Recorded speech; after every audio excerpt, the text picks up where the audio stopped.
Hey guys. Tonight, we journey back thousands of years to the sun-scorched plains of ancient Mesopotamia, where the air hums with the scent of fermenting barley and the distant clang of temple bells. Picture yourself in Uruk, one of the world's first cities, waking to a dawn that feels like a warm blanket you didn't ask for. The Tigris River glitters nearby, but don't get too excited. You probably won't survive a single day here, not with the heat, the labor, and the gods demanding your every move. So, before you get comfortable, take a moment to like the video and subscribe, but only if you genuinely enjoy what I do here. Let me know in the comments where you're tuning in from and what time it is for you. It's always fascinating to see who's joining us from around the world. Now, dim the lights, maybe turn on a fan for that soft background hum, and let's ease into tonight's journey together. You're sprawled on a reed mat in a cramped mud brick hut, the kind that traps heat like a clay oven. The walls are rough, patched with straw, and the roof leaks when it rains, which, thankfully, isn't often. Your bed is a thin layer of straw, prickly and damp, with a wool blanket that smells like it's been through a few too many summers. You blink awake as the first rays of sunlight sneak through the gaps in the wall, painting your face with stripes of gold. Outside, the city of Uruk is stirring. Donkey hooves clop on packed earth, and somewhere a rooster crows like it's auditioning for a divine choir. You roll over, your back already complaining, and realize there's no snooze button in 3000 BCE, the day's begun, and you're already late. Your hut is small, barely big enough for you, your family and the occasional stray goat that wanders in. The air is thick with the smell of dust and something sweeter barley, maybe, or the faint tang of fermenting grain from a nearby brewery. You sit up, rubbing your eyes, and notice the faint hum of activity outside. Uruk isn't just any city, it's the beating heart of Sumer, a place where temples tower over mud brick homes and the gods are as real as the sunrise. You're not here to sightsee, though. You're here to work, eat, and maybe sip some of the beer that's practically a currency in this world. Speaking of beer, it's not just a drink here, it's a gift to the gods, a daily ration, and the glue holding this society together. You shuffle to your feet, your sandals woven reeds that feel like they're plotting against your toes, slapping the dirt floor. The first thing you notice is the heat. It's not even mid-morning, and the sun is already turning your hut into a slow-cooked stew pot. You grab a clay jar, hoping for a sip of water, but it's stale, tasting faintly of river silt. Water's a gamble in Uruk. The Tigris is close, but it's also where everyone washes, dumps waste, and occasionally loses a sandal. You're better off with beer, the cloudy, slightly sour kind that's safer than anything flowing downstream. Historians know Sumerians brewed beer as early as 3500 BCE, with recipes etched on clay tablets, making it one of the oldest known beverages. But here's a quirky tidbit: they drank it through straws, often made of reed or even metal, to filter out the chunky bits floating in the brew. No one's got time for a mouthful of barley sludge. You step outside, squinting against the glare. The street is narrow, lined with more mud brick huts, their flat roofs baking under the sun. A donkey cart rumbles past, loaded with acts of grain, probably headed for one of Uruk's massive temples. You spot a neighbor, a wiry man with a beard that looks like it's been sculpted by dust, hauling a basket of barley. He nods, but there's no small talk. Everyone's got a job, and yours is waiting. You're not a scribe or a priest. Those guys get to sit in the shade and argue about cuneiform. You're a laborer, tied to the fields, or maybe the breweries, where the real work happens. Historians still argue whether beer was more a religious offering or a practical wage in Sumer. But either way, it's why you're up at dawn, ready to sweat for a sip of the divine. Your stomach grumbles, but breakfast is a distant dream. You've got to earn it first. And that means trudging through Uruk's dusty streets to wherever the day's work lies. The city's alive with purpose vendors shout about their wares. Kids dart through alleys, and priests in white linen robes glide toward the ziggurat, their heads held high like they're already halfway to the gods. You pass a small shrine, a niche in a wall with a clay figurine of Inanna, goddess of love and war, her eyes painted wide and unblinking. You pause, muttering a quick prayer, because skipping it feels like tempting fate.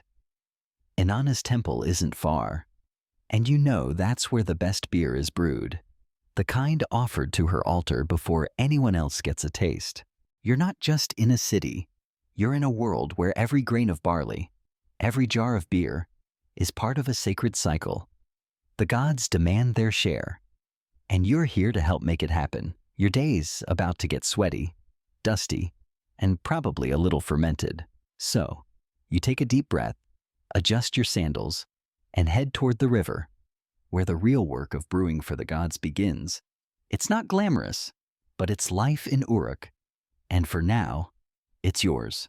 You're trudging through Uruk's dusty streets, the sun climbing higher and turning the air into a shimmering haze. Your sandals slap against the packed earth, kicking up little clouds of grit that cling to your sweat-dampened tunic.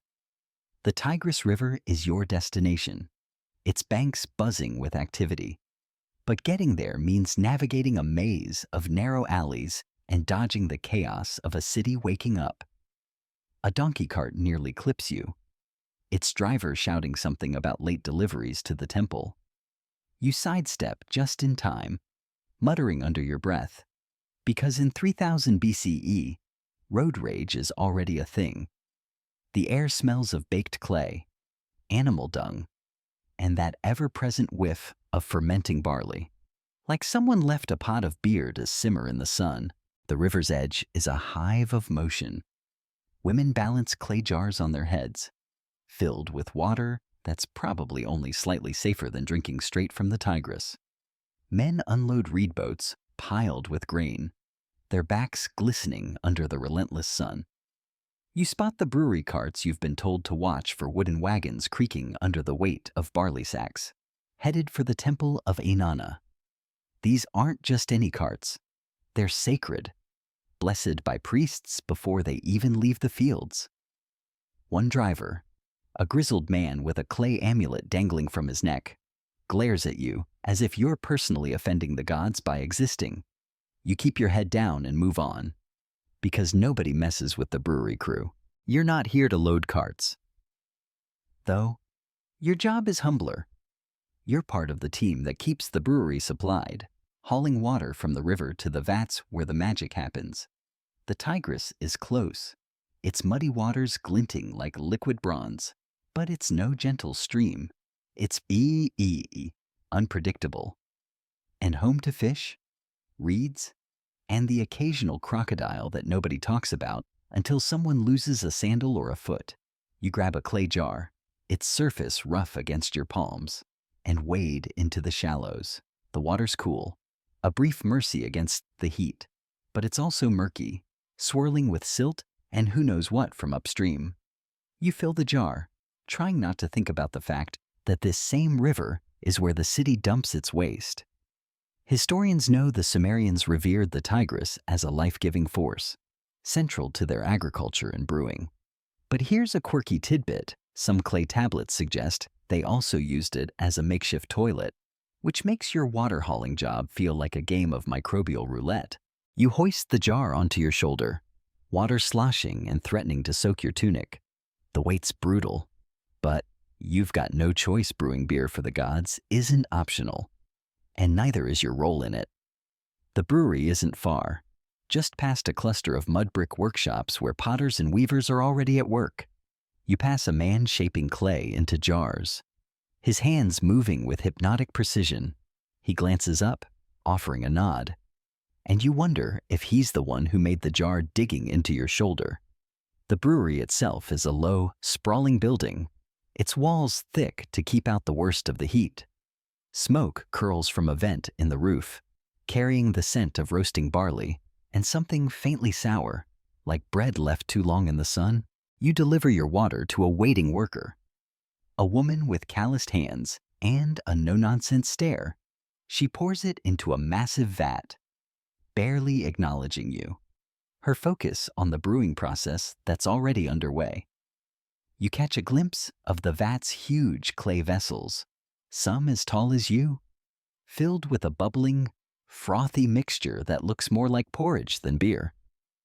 This is bapir, the fermented barley dough that's the heart of Sumerian brewing. It's not exactly appetizing, but it's sacred. And you're not here to question the gods' taste in beverages. You set down your jar, wipe the sweat from your brow, and prepare to head back to the river for another load. Historians still argue whether Sumerian beer was more a religious necessity or a social lubricant. But standing here, you're pretty sure it's both. Nobody's hauling water this heavy just for fun. Your arms ache, and the sun's not letting up. You steal a moment to rest against a wall, watching the brewery workers move with practiced efficiency.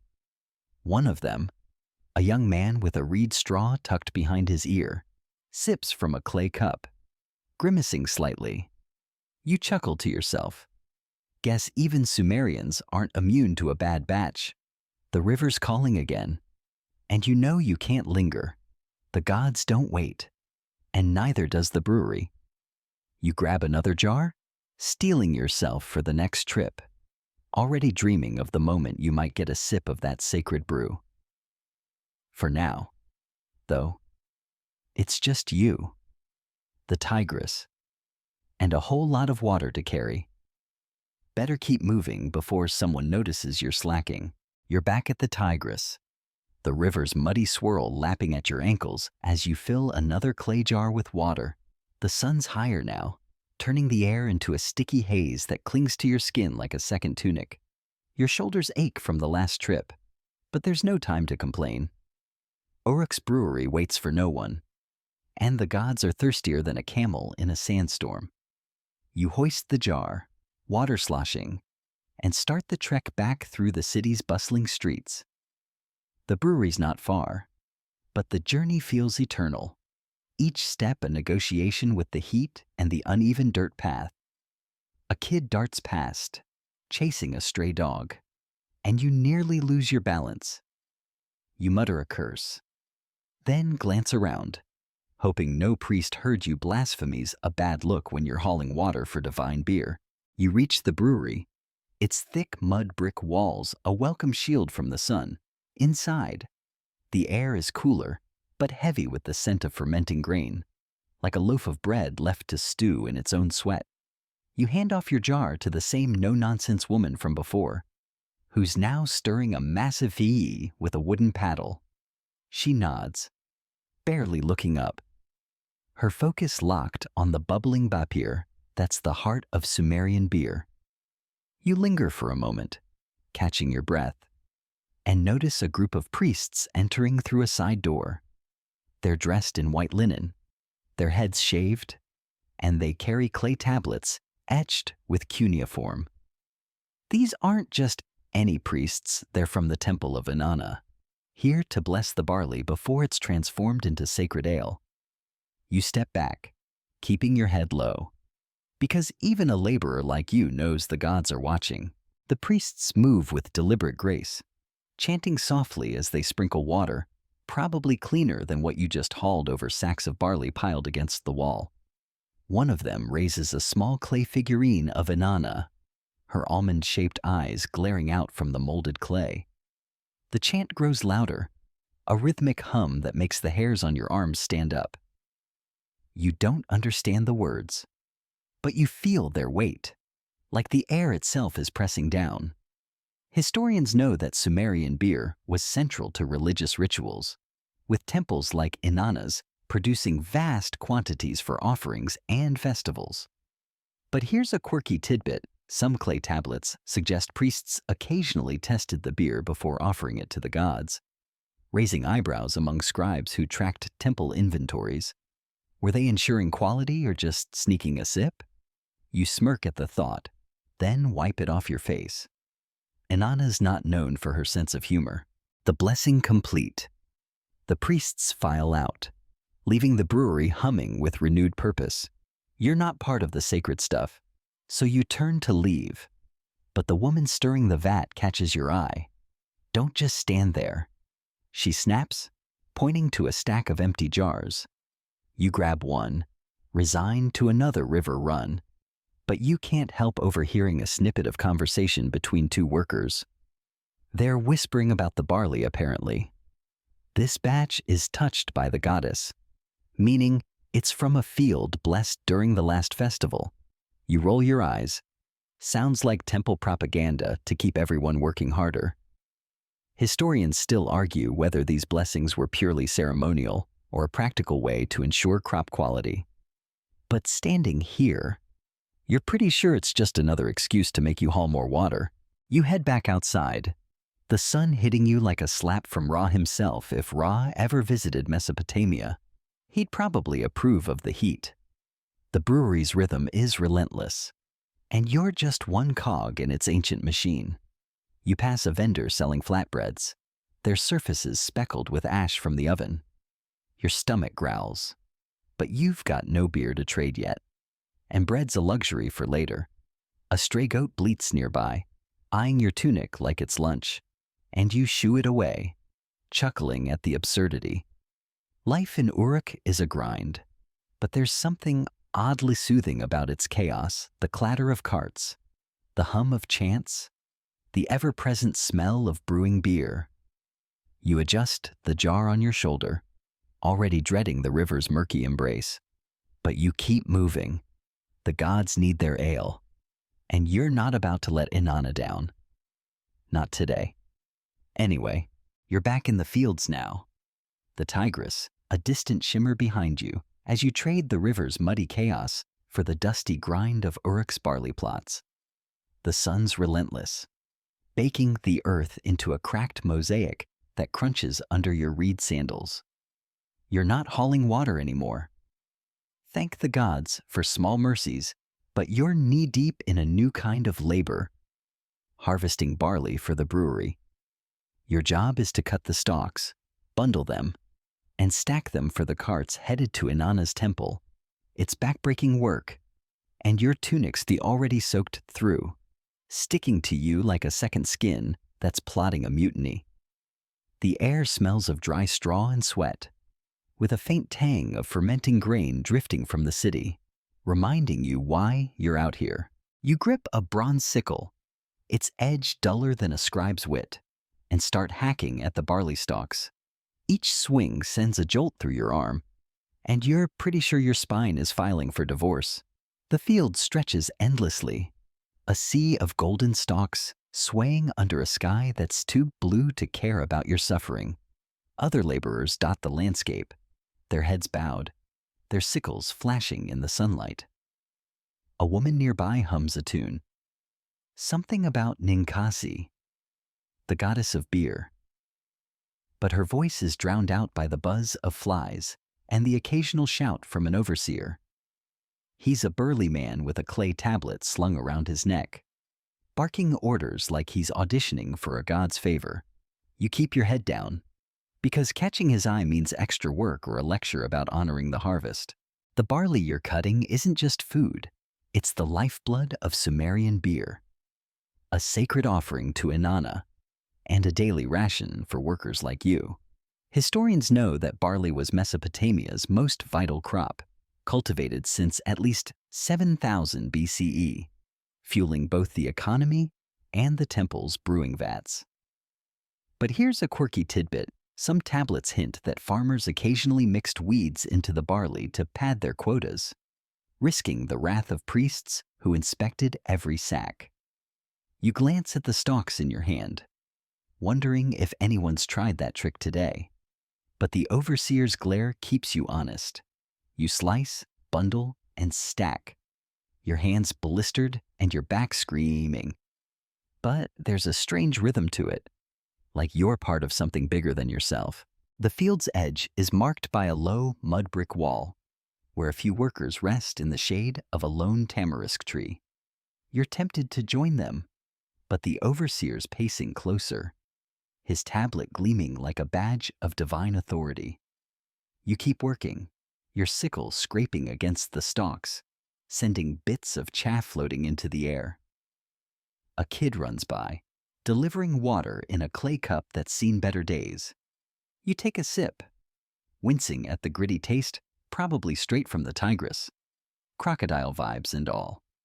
You remember that water you hauled for the brewery earlier. At least that got boiled into beer. Historians still argue whether barley harvests were more about feeding people or fueling temple rituals, but out here, you're betting on the gods. Nobody's sweating this hard for a loaf of bread. A donkey cart creaks into view, its driver shouting for the bundles you've stacked. You help load them, the coarse stalks pricking your palms, and catch a glimpse of the city's ziggurat in the distance. Its stepped silhouette, a reminder of who this barley's really for. Inanna's temple looms over Uruk, and you can almost hear the priest's chants from here, blessing the grain you're harvesting. You wipe your brow, leaving a streak of dirt across your face, and chuckle to yourself. Guess you're part of the divine supply chain now. The cart rumbles off, kicking up dust that settles into your tunic, and you turn back to the field. There's no clock to punch, no whistle to signal the end, just the sun's slow crawl across the sky. You grip your sickle, take a deep breath, and dive back into the barley. Because in Uruk, the gods don't wait, and neither does the harvest. You're still in Uruk, the sun now a blazing tyrant overhead, turning the barley fields into a shimmering mirage. Your hands are raw from swinging that dull sickle, and your tunic's so soaked it feels like you're wearing a wet dog. The harvest is done for the day. Thank Inanna. But your work's not over. You've been roped into helping at the brewery itself, where the barley you cut is transformed into the sacred beer that keeps Uruk's gods happy and its people slightly less grumpy. You trudge back to the city, dust coating your sandals, the overseer's shouts fading behind you. The air's thick with the scent of straw and sweat. But as you near the brewery, a new smell takes over roasted barley and fermenting dough, like a bakery got drunk and forgot to close its doors. Inside the brewery, the air's cooler but heavy, like breathing through a damp cloth. The mud brick walls are stained with soot, and massive clay vats line the room, each one bubbling with bapir, that weird barley dough that's the heart of Sumerian beer. You're not here to sip, though you're here to help a brewer, a wiry woman named Shala, who's kneading a fresh batch of dough with yams that look like they could crush stone. She glances at you, her eyes sharp, and points to a pile of barley sacks. "Grind," she says, tossing you a stone quern like it's a casual gift. You stare at the thing, a flat slab with a heavy roller, and realize you're about to spend hours turning grain into flour. Your arms already feel like they've been through a divine wrestling match. But Shala's not the type to care about your feelings. You sit cross-legged on the dirt floor, the quern in front of you, and start grinding. Each push of the roller sends a jolt through your shoulders, and bits of barley dust float up, sticking to your sweat. The rhythm's hypnotic, though push, pull, grind.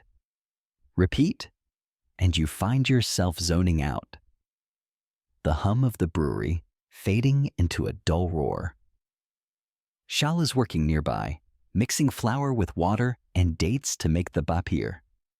She's precise, measuring handfuls like a priestess performing a ritual. Which, in a way, she is. Historians know that Sumerian brewing was a sacred craft, with recipes like the hymn to Ninkasi detailing steps that doubled as religious chants. But here's a quirky tidbit. Some tablets suggest brewers added crushed turtle shells to certain batches, maybe for flavor, or maybe because someone thought the gods liked a bit of crunch. You glance at Shala, wondering if she's got any turtle shells hidden in her apron. but decide not to ask. She looks like she'd make you grind those, too. The bapir dough is sticky, smelling faintly of yeast and something sweet, like overripe fruit. Shala shapes it into loaves, which she'll later crumble into vats for fermentation. You watch her work, mesmerized by the care she takes, as if each loaf is destined for Inanna's altar. The brewery's alive with other workers. Some stir vats, others haul water. You wince, remembering your own river runs, and a few clean clay jars with reeds. A stray cat prowls the shadows, probably hunting for spilled grain. And you chuckle to yourself. Guess even Sumerian cats know where the good stuff is. The brewery's a machine, every person a cog, and you're just the guy grinding barley into dust. Historians still argue whether Sumerian brewers were artisans or just glorified laborers. But watching Shala, you're betting on the former. She's got the focus of a sculptor carving a god's face. Your quern's starting to feel like an extension of your body, and the pile of barley's shrinking. Thank the stars. Shala notices, giving you a nod that's as close to praise as you're going to get. You wipe your brow, leaving a streak of flour across your face, and realize you're starting to smell like the brewery itself: grain, sweat, and a hint of fermenting magic. Outside, the sun's still blazing, but in here, you're part of something ancient, something that binds Uruk to its gods. You push the roller again, the grindstone singing its gritty song, and let the rhythm carry you. The beer's not yours to drink, not yet, but you're helping make it. And in Uruk, that's as close to divine as a laborer gets. You're still in the brewery, the air thick with the sour-sweet tang of fermenting bapir and the dusty grit of ground barley. Your hands are caked with flour from grinding that quern, and your shoulders feel like they've been personally insulted by every grain in Uruk. Shala, the brewer with the stone-crushing hands, has moved on to stirring vats, leaving you with a new task: fetching clay tablets from the scribe's corner. You wipe your hands on your tunic, which is already a canvas of sweat and dust, and shuffle across the brewery's dirt floor. The place hums with purpose. Workers haul jars, stir dough, and mutter prayers to keep the gods happy. A stray reed straw rolls across the ground, and you smirk, remembering how Sumerians sipped their beer through those to avoid the chunky bits. No craft brews here, just divine sludge. The scribe's corner is a cramped nook near the back, where a young man with ink-stained fingers hunches over a clay tablet. He's etching cuneiform with a reed stylus, his brow furrowed like he's solving the mysteries of the universe. You're here to grab the tablets that track the brewery's output records of how much barley's been used, how many jars of beer are ready, and who's getting paid in ale. You hover awkwardly, not wanting to interrupt, but he glances up, sighs, and hands you a stack of damp tablets.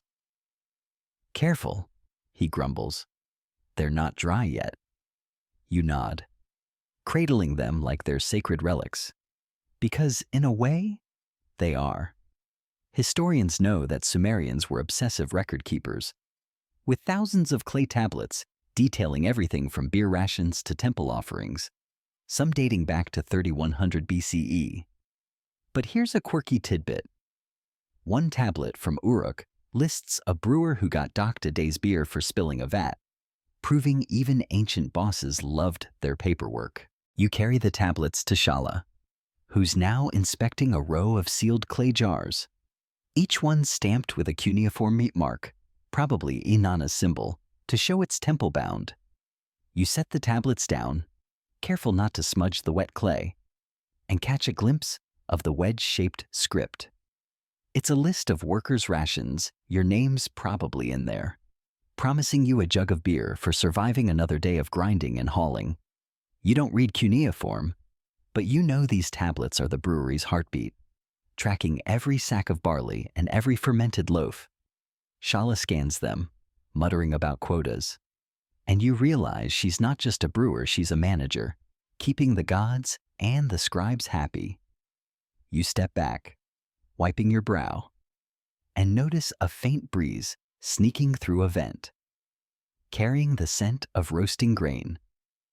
It's almost soothing, like a lullaby for laborers, until Shala barks at you to fetch more water. So much for your moment of peace. The brewery's rhythm is relentless, and you're just a small part of it, like a reed in the Tigris.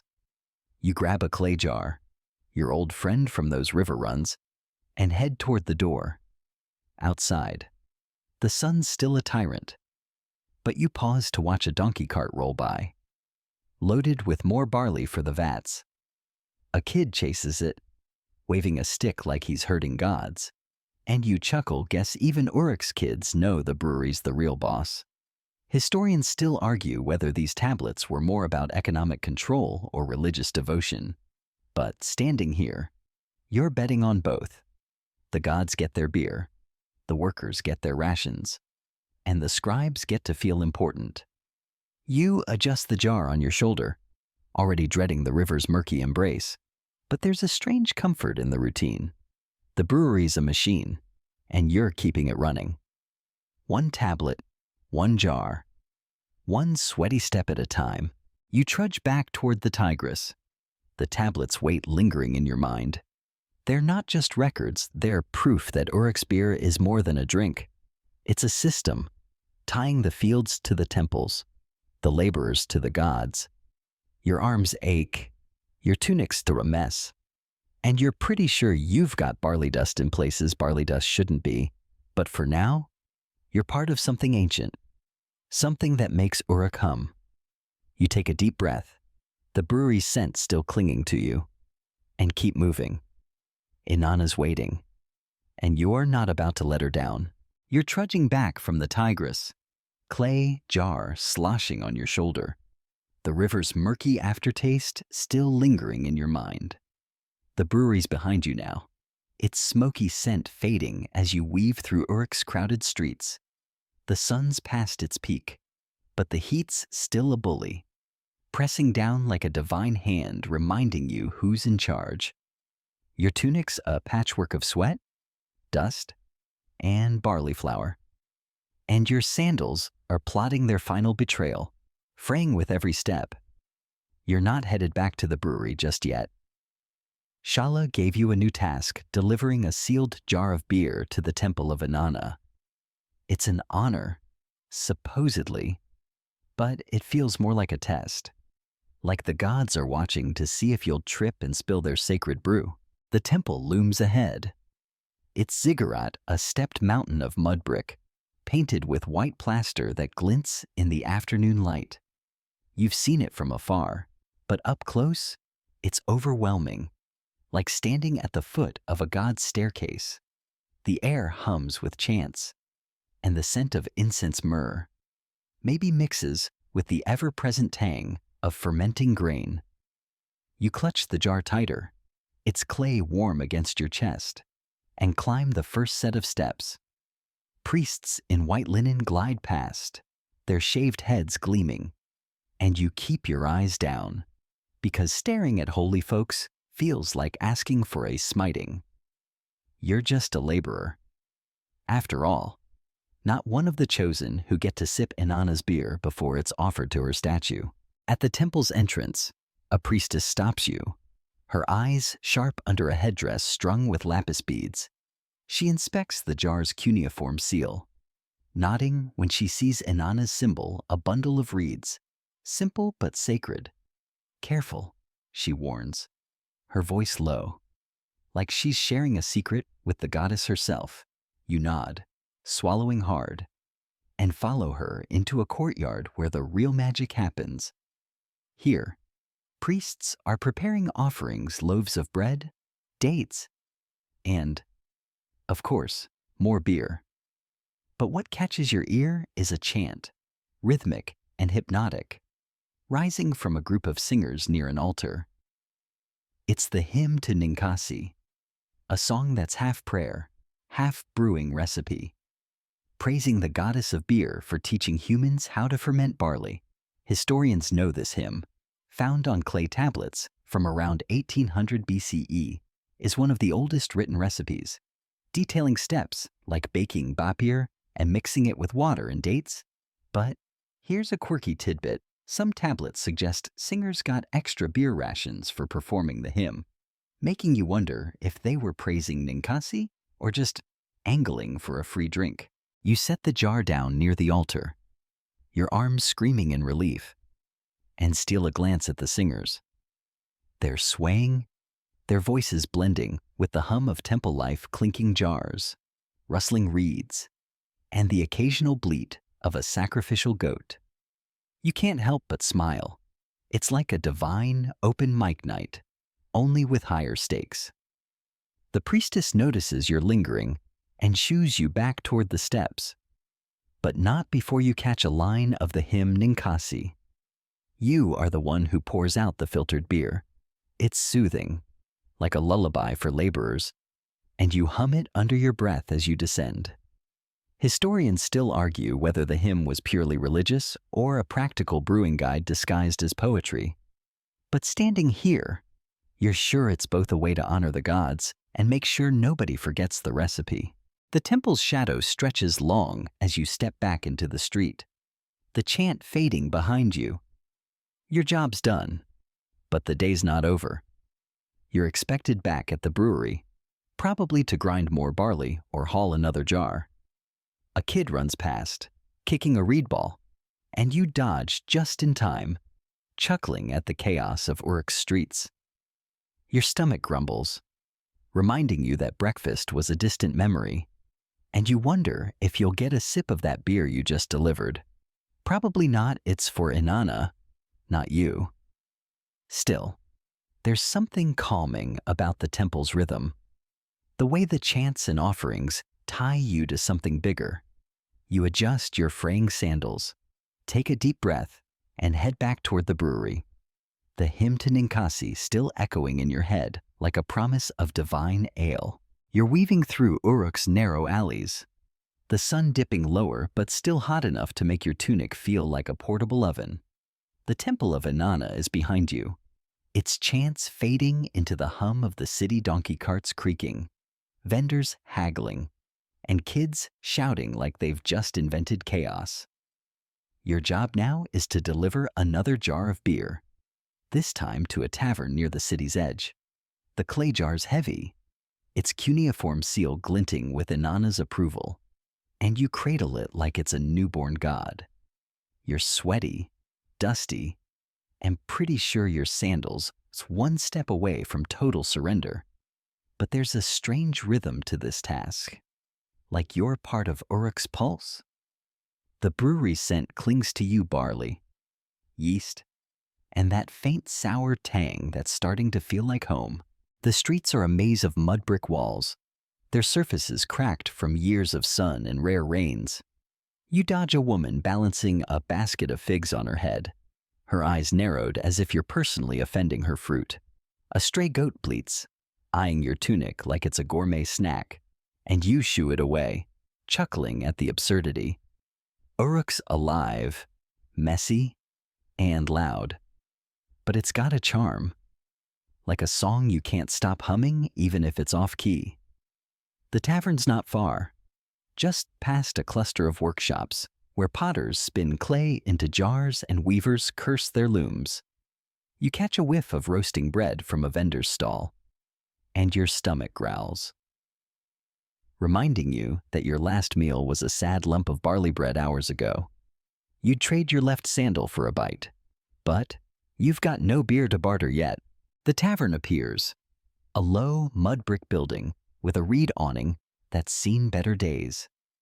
Inside, it's dim, the air thick with the smell of spilled beer and sweaty bodies. You step through the doorway, blinking to adjust to the gloom, and hand the jar to a burly man with a beard that looks like it's hosting its own ecosystem. He grunts, checking the seal, and waves you off.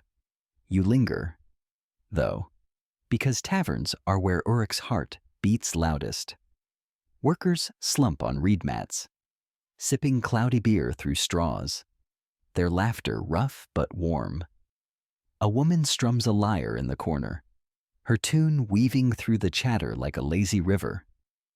Historians know taverns were central to Sumerian social life, with beer serving as both a drink and a currency for laborers.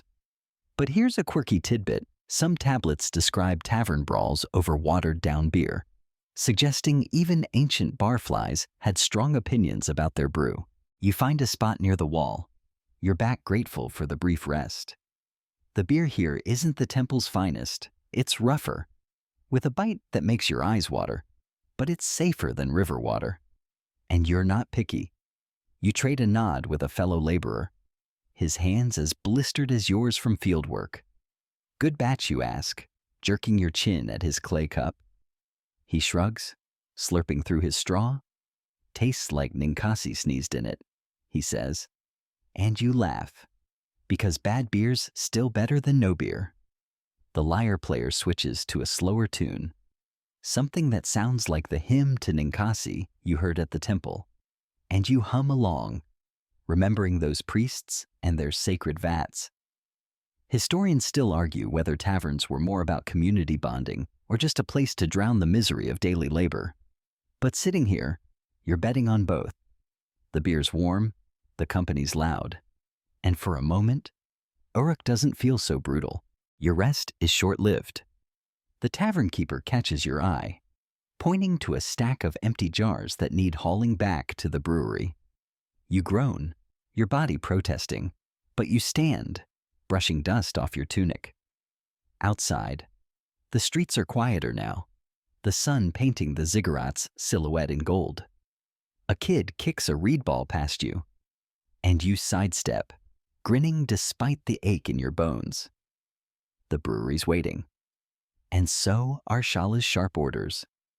You sling a jar over your shoulder, its weight familiar now, and start the trek back. The tavern's laughter fades, but the memory of that beer and the lyre's soft notes lingers. A small comfort in a city that never stops demanding. Inanna's brew keeps Uruk spinning, and you're just a laborer keeping the wheel turning. One jar at a time, you're back in Uruk's dusty streets. The clay jar you hauled to the tavern now a fading memory as you shuffle toward a new task. The sun's lower, casting long shadows, but the heat still clings to your tunic like a needy goat. Your sandals are barely holding together, and your arms ache from days of grinding barley and lugging water. But there's no rest in sight. You're headed to a tavern, not the one you just left, but a rougher joint near the city's market, where workers like you drown their sorrows in cloudy beer. Your job: pick up empty jars and, if you're lucky, grab a quick sip of the brew that's keeping Uruk's gods and laborers happy.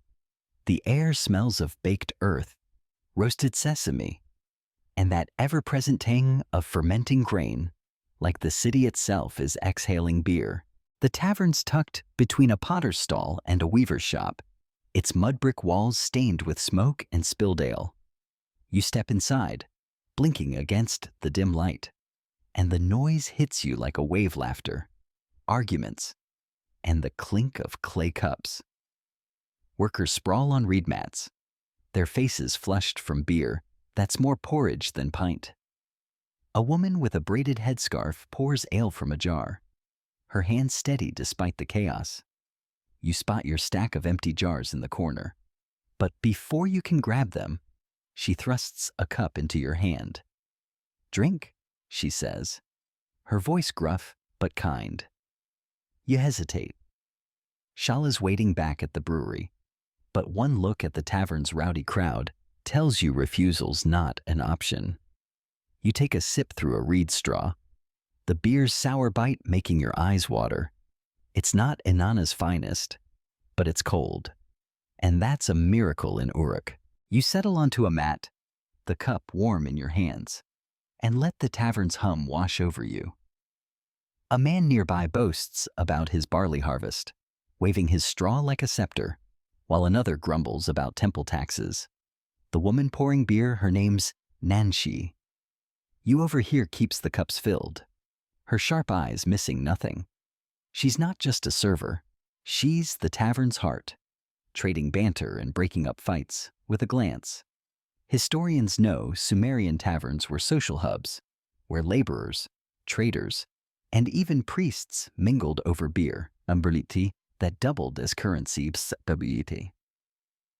But here's a quirky tidbit.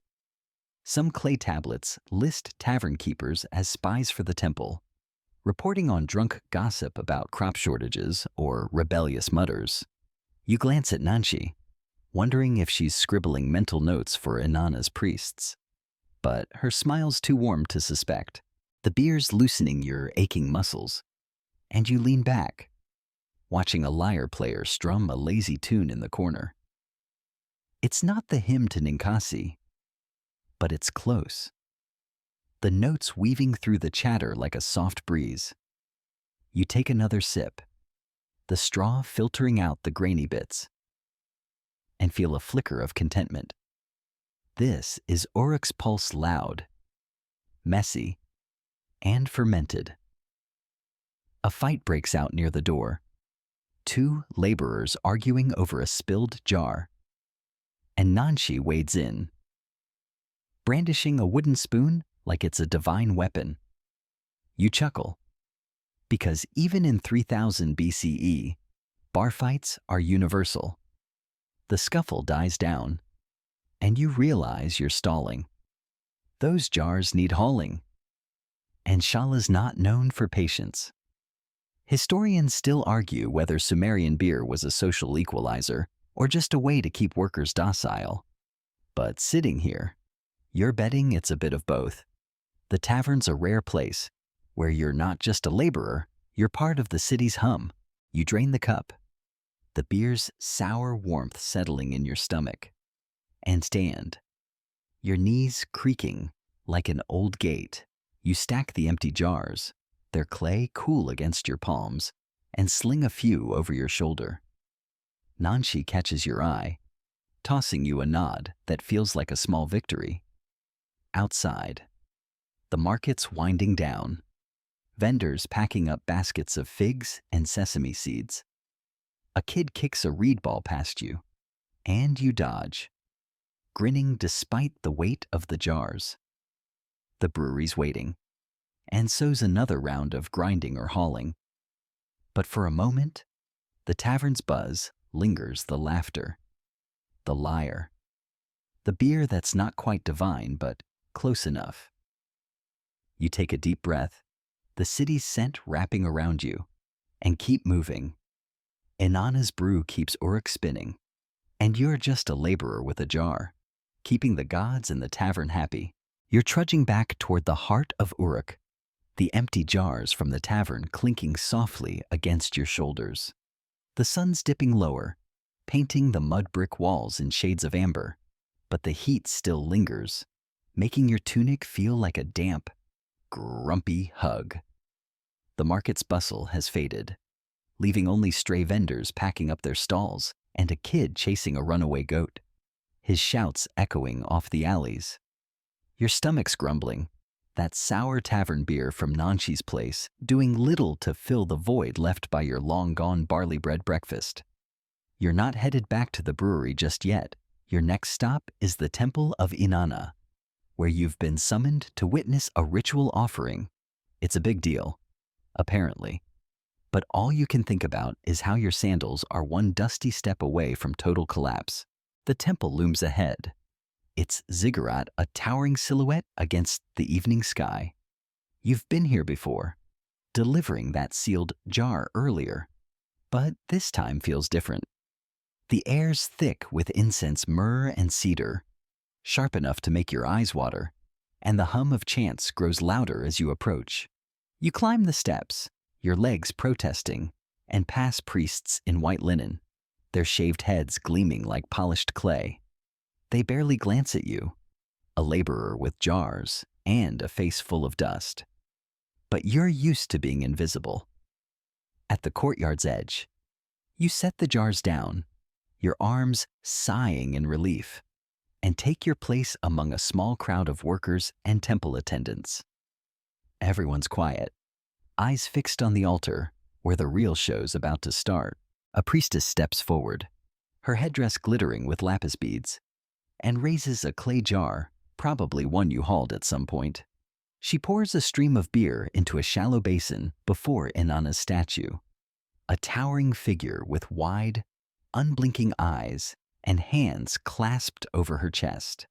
The beer glistens in the torchlight, its surface catching flickers of flame, and the crowd murmurs a prayer. You join in, mumbling along, because skipping the chant feels like asking for a divine pink slip.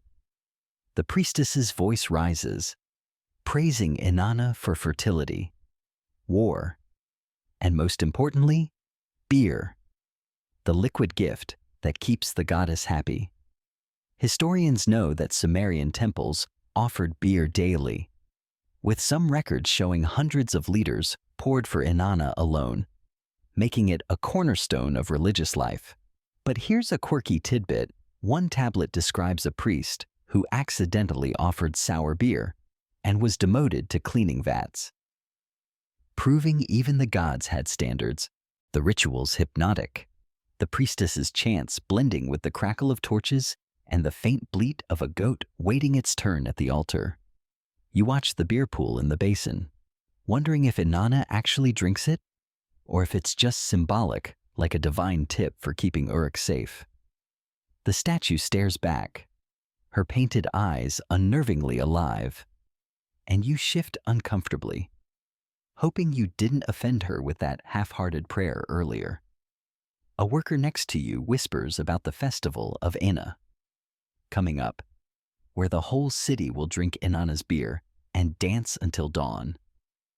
You nod, already dreaming of a day off. But then the priestess raises her hands, signaling the end of the offering. The crowd disperses, and you're left standing, jars at your feet, feeling like you just glimpsed something sacred, but still need to haul clay for a living. You pick up the jars, your back grumbling like an old scribe, and start the trek back to the brewery.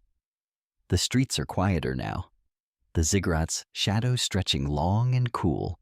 A stray dog trots past, sniffing for scraps, and you chuckle, guess even Uruk's mutts know where the good beer's at. Historians still argue whether these offerings were about spiritual devotion or just a way to flex temple wealth. But watching that beer pour, you're sure it's a bit of both. The gods get their share, the priests get their power, and you get another day of blisters. You adjust the jars, the temple's chants still echoing in your head, and keep moving. Inanna's altar is full, but the brewery's vats are calling, and in Uruk, the gods always get their beer first. You're trudging through Uruk's darkening streets, the empty jars from the temple clinking softly against your shoulders. The sun's nearly gone, leaving a twilight glow that paints the mud brick walls in shades of indigo. The air's cooler now, a small mercy, but your tunic's still a sweaty mess, and your sandals are basically holding a grudge against your feet. The temple of Inanna's chants linger in your mind, that hypnotic beer-pouring ritual replaying like a song you can't shake. You're headed back to the brewery, but tonight's different. Shala's got you on the late shift, stirring vats under the stars. It's not glamorous, but it beats hauling water in the midday heat, and you might sneak a sip of that sacred brew if no one's looking. The brewery's quieter now, its daytime bustle replaced by the soft hum of night work. Torchlight flickers against the mud brick walls, casting shadows that dance like drunken priests. You step inside, the air thick with the sour sweet scent of fermenting vapor, and find Shala by a massive clay vat, her wooden paddle moving in slow, deliberate circles. She nods you over, her eyes glinting in the firelight, and hands you a paddle that feels like it was carved by someone who hated arms. Stir, she says, pointing to a vat bubbling with a frothy mix of barley dough and water. You nod, gripping the paddle, and start stirring, the mixture sloshing like a grumpy soup that's not ready to be soup yet. Your shoulders protest, but the rhythm's soothing, like the hymn to Ninkasi you heard at the temple steady, sacred, eternal. The vat's contents are alive, bubbling and hissing as the fermentation works its magic. You lean closer, catching a whiff of yeast and dates, and wonder how this gloppy mess turns into the beer that keeps Inanna happy. Shala's nearby, checking jars, her hands moving with the precision of a priestess. She's not just brewing, she's crafting something divine, a liquid offering that ties Uruk to its gods. Historians know that Sumerian beer was fermented in open vats, with wild yeasts from the air doing most of the work, a process that made every batch a gamble. But here's a quirky tidbit. Some tablets mention brewers adding crushed garlic to ward off evil spirits in the vats, though you're pretty sure Shala's not tossing in. Any tonight, her glare's enough to scare off any demon. You stir, the paddle sinking into the bapir, and glance up at the night sky through a roof vent. Stars glitter like scattered lapis beads, and the moonlight bathes the brewery in a silvery glow. It's almost peaceful, like you're stirring the cosmos itself, though your aching arms beg to differ. A worker across the room hums a tune, something about Ninkasi's gift of beer, and you join in. Your voice barely a whisper. The brewery's a different beast at night, less chaotic, more intimate, like it's sharing secrets with the stars. You catch Shala's eye, and she smirks. Probably because you look like a dusty statue trying to sing. You chuckle to yourself. Guess even Sumerian nights have room for a little humor. The vat's bubbling slows, and Shala nods, signaling you to stop. You set the paddle down, your hands blistered but satisfied, and wipe your brow, leaving a streak of barley dust across your face. Outside, Uruk's settling into sleep, the ziggurat's silhouette a dark guardian against the sky. A stray cat slinks through the shadows, hunting for spilled grain. And you grin. Seems like everyone in this city's got a hustle. Historians still argue whether nighttime brewing was about meeting temple quotas or just avoiding the heat. But standing here, you're betting it's a bit of both. The gods don't sleep, and neither does the brewery. You grab a clay jar, ready for whatever Shala throws at you next, and take a deep breath. The stars are out, the vats are humming, and you're part of Uruk's ancient rhythm, stirring beer for the gods under a moonlit sky. You're still in the brewery, the moonlight streaming through the roof vent, casting a silvery glow over the bubbling vats. Your hands are blistered from stirring that bapir, and your tunic's a gritty masterpiece of sweat and barley dust. But the night's cool air is a small gift, easing the ache in your shoulders. Shala's moved on to sealing jars, her silhouette sharp against the torchlight. But you're not off the hook. Tonight, you're headed to a royal banquet. Not as a guest, don't get your hopes up, but as a laborer delivering beer from the brewery. The clay jar you're carrying is heavy, its cuneiform seal marking it for the king's table, and you cradle it like it's Inanna's personal chalice.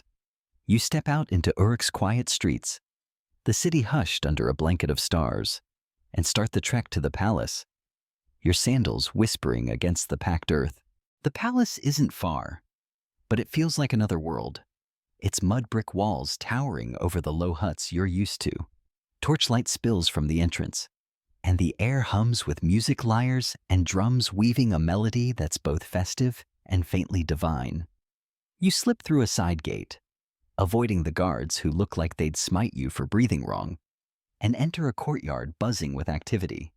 Servants rush past, balancing trays of flatbreads and roasted fish, while nobles in linen robes laugh and sip beer through reed straws.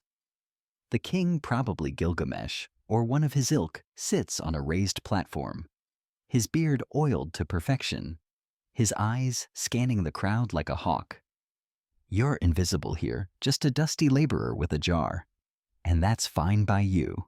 The less attention, the better. You hand the jar to a steward, a wiry man with a tablet slung around his neck, who checks the seal and waves you to a corner.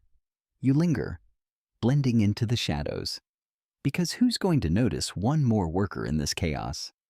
The banquet's a feast for the senses: roasted sesame, spiced lentils, and the ever-present tang of beer fill the air. Servants pour ale into clay cups, the liquid catching the torchlight like liquid gold. Historians know Sumerian banquets were as much about politics as pleasure, with kings using feasts to flex their wealth and secure alliances. But here's a quirky tidbit. One tablet describes a banquet where a noble choked on a barley husk because he forgot his straw, turning a royal toast into a coughing spectacle. You smirk, scanning the crowd for anyone sipping strawless. But these folks seem to know their etiquette. The king raises his cup, and the room falls silent, the lyres pausing mid-note. He offers a toast to Inanna, his voice booming, and you mumble along, because skipping a prayer feels like asking for a divine audit. The beer you delivered is flowing freely now, and you catch a whiff of its sour-sweet bite. The same brew you helped stir under Shala's watchful eye. You're tempted to sneak a sip, but the steward's hovering nearby, his tablet gleaming like a warning. Instead, you watch the nobles drink, their laughter growing louder as the beer does its work. A woman in a beaded headdress spills her cup, giggling, and you chuckle to yourself. Guess even Sumerian elites aren't immune to a bad pour. The drums pick up, and a dancer twirls into the center, her movements mirroring the hymn to Ninkasi.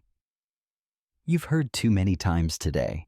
You shift your weight, your sandals creaking, and realize you're still holding an empty jar. The steward notices, barking at you to return it to the brewery. And you nod, slipping back toward the gate. The palace's glow fades as you step into the night. The stars above Uruk brighter than any torch. A stray dog trots past, sniffing for banquet scraps. And you grin. Seems like everyone's chasing a piece of the feast. Historians still argue whether these banquets were about divine devotion or just royal showboating. But watching the king toast Inanna, you're betting it's both. The gods get their beer, the nobles get their party, and you get another trip to the brewery. You adjust the jar, the city's quiet wrapping around you, and keep moving. The banquet's over for you, but Uruk's rhythm never stops, and neither do you. You're back in Uruk's moonlit streets, the empty jar from the palace banquet slung over your shoulder, its clay cool against your sweat-soaked tunic. The city's quiet now, the banquet's distant hum replaced by the soft chirp of crickets and the occasional bleat of a goat. Your sandals, barely clinging to life, shuffle through the dust, and your body's begging for rest. But the brewery's calling? Shala's got you on another task, delivering a batch of beer to a small tavern run by a woman named Enhedu, a brewer who's as legendary for her ale as she is for her sharp tongue. The stars glitter above, like Inanna's watching to make sure you don't drop her sacred brew. And you take a deep breath, the night air laced with the faint tang of fermenting barley. The tavern's on the city's edge, a squat mud brick building with a reed awning flapping in the breeze. You step inside, and the warmth hits you. Torchlight, laughter, and the thick smell of beer and roasted sesame. Enhedu's behind a counter, pouring ale from a clay jar, her braided hair glinting with beads. She's older, her hands calloused from years of brewing, but her eyes are sharp, missing nothing. You set the jar down, and she inspects the cuneiform seal, nodding approval. "Good batch," she says, her voice like gravel, and hands you a clay cup. "Drink?" You look like you've been wrestling a ziggurat. You grin, too tired to argue, and take a sip through a reed straw. The beer's rough, with a sour kick, but it's cold, and that's enough to make you feel briefly divine. You settle onto a reed mat, The tavern's buzz wrapping around you like a worn blanket. Workers and traders sprawl around you, their voices a mix of boasts and complaints. A man brags about his new donkey, while a woman nearby grumbles about temple taxes. Enhedu moves through the crowd, refilling cups and tossing quips that cut like a bronze sickle. She's not just a brewer, she's a force, running this tavern with the authority of a priestess. Historians know that women in Sumer often ran taverns and breweries, with some, like the legendary Kubaba, even rising to political power.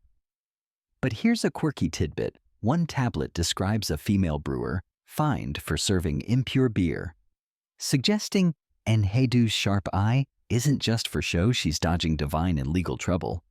You watch her pour, wondering if she's ever slipped a bit of garlic into a batch like those spirit-warding brewers you've heard about. The beer's loosening your aches, and you lean back, the tavern's rhythm sinking into your bones. A lyre player strums in the corner, her notes soft but steady, echoing the hymn to Ninkasi you've heard too many times today. You hum along, the melody blending with the clink of cups and the low hum of chatter. A fight nearly breaks out, two laborers arguing over a spilled jar, but Enhedu shuts it down with a single glare, her wooden spoon raised like a scepter. You chuckle, because if Inanna ever needed a stand-in, Enhedu's got the job. The tavern's a slice of Uruk's soul, where the god's beer flows as freely as the gossip. And for a moment, you're not just a laborer hauling jars, you're part of the city's heartbeat. Your cup's empty, and Enhedu's already pointing to a stack of jars that need hauling back to the brewery. You groan, your body protesting, butt stand, brushing dust off your tunic. The night's cool outside, the ziggurat's silhouette a dark guardian against the starry sky. A kid runs past, chasing a stray dog, and you sidestep, grinning despite the weight of the Jamapin mole. Historians still argue whether women like Enhedu were independent entrepreneurs or just temple pawns.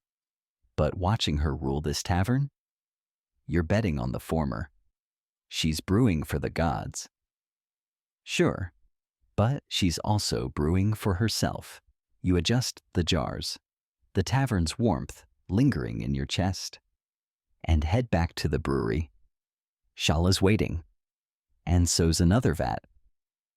But for now, Enhedu's beer and her sharp grin keep you moving through Uruk's starry night.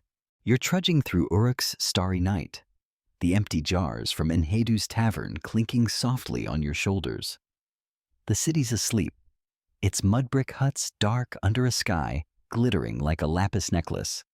The cool air's a relief after the day's heat, but your tunic's still a sweaty, dusty disaster, and your sandals are one misstep from becoming dust themselves. The brewery's behind you, but you're not headed there, not yet. Shala's sent you to the Tigris River docks, where a reed boat waits to be loaded with beer jars for a trade caravan heading north. The jar you're carrying is sealed with Inanna's mark, destined for a distant city, maybe Nippur, where Sumerian beer is as prized as gold. You weave through quiet alleys, the only sounds your footsteps and the occasional hoot of an owl, like it's judging your life choices. The docks are a low hum of activity, even at this hour. Torchlight flickers on the river's surface, turning the Tigris into a ribbon of liquid fire. Reed boats bob gently, their crews loading sacks of barley, clay figurines, and, of course, beer jars. You spot your boat, a creaky bundle of reeds tied with rope, and hand the jar to a trader with a beard that looks like it's been through a sandstorm. He checks the seal, grunts approval, and stacks it with others, each one marked for temples or taverns far beyond Uruk. You wipe your brow, the river's damp air sticking to your skin, and linger for a moment, watching the crew work. The Tigris is Uruk's lifeline, carrying goods and God's blessings to distant lands. Historians know Sumerian trade routes stretched across Mesopotamia by 3000 BCE, with beer as a key export, fueling alliances in temple economies. But here's a quirky tidbit. One tablet records a trader who swapped a boatload of beer for a single lapis bead, either a genius deal or a sign he really needed to impress someone. You lean against a stack of sacks, catching your breath. The river's calm, its ripples catching moonlight. But you know it's not always this gentle. Floods and crocodiles keep everyone on edge. A sailor nearby mutters about a storm upriver, and you wince. Remembering the murky water you hauled for the brewery, the trader barks at you to move, pointing to another jar that needs loading. You grab it, your arms groaning, and hoist it onto the boat. The clay cool against your blistered hands. The crew's a mix of Sumerians and foreigners, their accents thick with places you'll never see. One man, his tunic patched with leather, offers you a sip from his clay cup. You take it. The beer's sour bite familiar now. And grin guess even traders know how to bribe a laborer. The straw filters out the grainy bits, and you savor the moment. The river's soft lap against the boat, almost lulling you to sleep. The trader's voice snaps you back, demanding another jar. You shuffle to the pile, your body moving on autopilot, and catch a glimpse of the ziggurat in the distance. Its silhouette, a reminder of Inanna's watchful eye. The docks are a different kind of Uruk, where the city's beer flows out to the world, carrying its god's favor with it.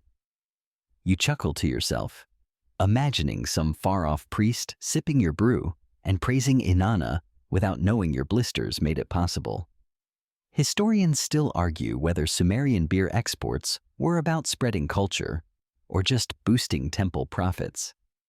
But standing here, you're betting it's both. The gods get their due, the traders get their beads, and you get another jar to haul. You finish loading, the boat now heavy with Uruk's liquid gold. The trader tosses you a nod, and you turn back toward the brewery, the night air wrapping around you like a cool shawl. A stray cat darts past, hunting river rats, and you grin. Seems like everyone's working late in this city. The jars are gone, but Shala's waiting, probably with another vat to stir or barley to grind. You take a deep breath, the tigress's damp scent mingling with the brewery's distant tang, and keep moving. The stars are out, the river's humming, and you're just a laborer carrying Uruk's beer to the world. One jar at a time, you're weaving through Uruk's silent streets, the tigress docks fading behind you, their torchlit bustle now just a memory. The night air's cool, a rare gift that soothes your sweat-soaked tunic, though your sandals are still plotting their final escape, fraying with every step. The empty jars from the trade boat are gone, handed off to the traders, and your shoulders thank the stars for the break. But rest is a fantasy. Shala's sent you back to the heart of Uruk for the festival of Eanna, a massive celebration honoring Inanna. You're not here to party, though. You're delivering beer jars to the temple plaza, where the city's about to drink and dance until dawn. The jar on your shoulder is heavy, its cuneiform seal glinting under moonlight, and you clutch it tight, knowing one slip could earn you a lifetime of scrubbing vats. The temple plaza's alive, a sea of torchlight and noise that hits you like a wave. Crowds pack the open space, their voices a mix of laughter, chants, and drunken boasts. Reed mats cover the ground, strewn with spilled beer and crushed dates. Priests in white linen move through the throng, blessing jars, while dancers twirl to the beat of drums and lyres, their skirts swirling like river eddies. You spot the altar from your earlier visit, Inanna's statue looming over it, her painted eyes catching the firelight. You deliver your jar to a harried attendant, who barely glances at you before waving you into the chaos. You're supposed to head back to the brewery, but the festival's pull is too strong. You find a spot near a reed awning, blending into the crowd, and let the Iana's energy wash over you. The air's thick with incense, myrrh, and cedar, and the sour sweet tang of beer, the same brew you've been hauling, grinding, and stirring for days. A priestess raises a cup, pouring a stream of ale onto the altar, and the crowd roars, their voices rising with the hymn to Ninkasi. You know by heart now, you mumble along, because skipping a prayer feels like asking Inanna to smite your barley crop. Someone hands you a clay cup, and you sip through a reed straw. The beer's bite familiar, but sharper in this sacred setting. Historians know the Ayana festival was a major Sumerian event, with temples distributing thousands of liters of beer to unite the city in worship. But here's a quirky tidbit. One tablet records a festival where a drunken priest fell into the altar basin, turning a holy offering into a soggy spectacle. You scan the crowd, half hoping to spot a clumsy priest, but everyone's too busy drinking to make history tonight. The drums pick up, and a dancer spins closer, her beads clinking like tiny bells. You catch her eye, and she grins, tossing you a date from her basket. You fumble the catch, chuckling as it rolls into the dust. Guess your festival luck's as good as your sandal situation. The beer's loosening your aches, and for a moment, you're not just a laborer hauling jars, you're part of Uruk's heartbeat, swaying with the city under Inanna's gaze. A fight breaks out nearby, two men arguing over a spilled cup, but a priestess quells it with a sharp word, her headdress gleaming like a divine crown. You laugh softly, because even sacred festivals can't escape Uruk's chaos. Historians still argue whether the Iana was about spiritual unity or just a temple-funded party to keep the masses happy, but standing here, you're betting it's both. The gods get their beer, the people get their dance, and you get a fleeting moment to breathe. Your cup's empty, and Shala's face flashes in your mind, her glare sharper than a bronze sickle. You should head back to the brewery, more jars, more vats, more grinding, but the festival's rhythm holds you.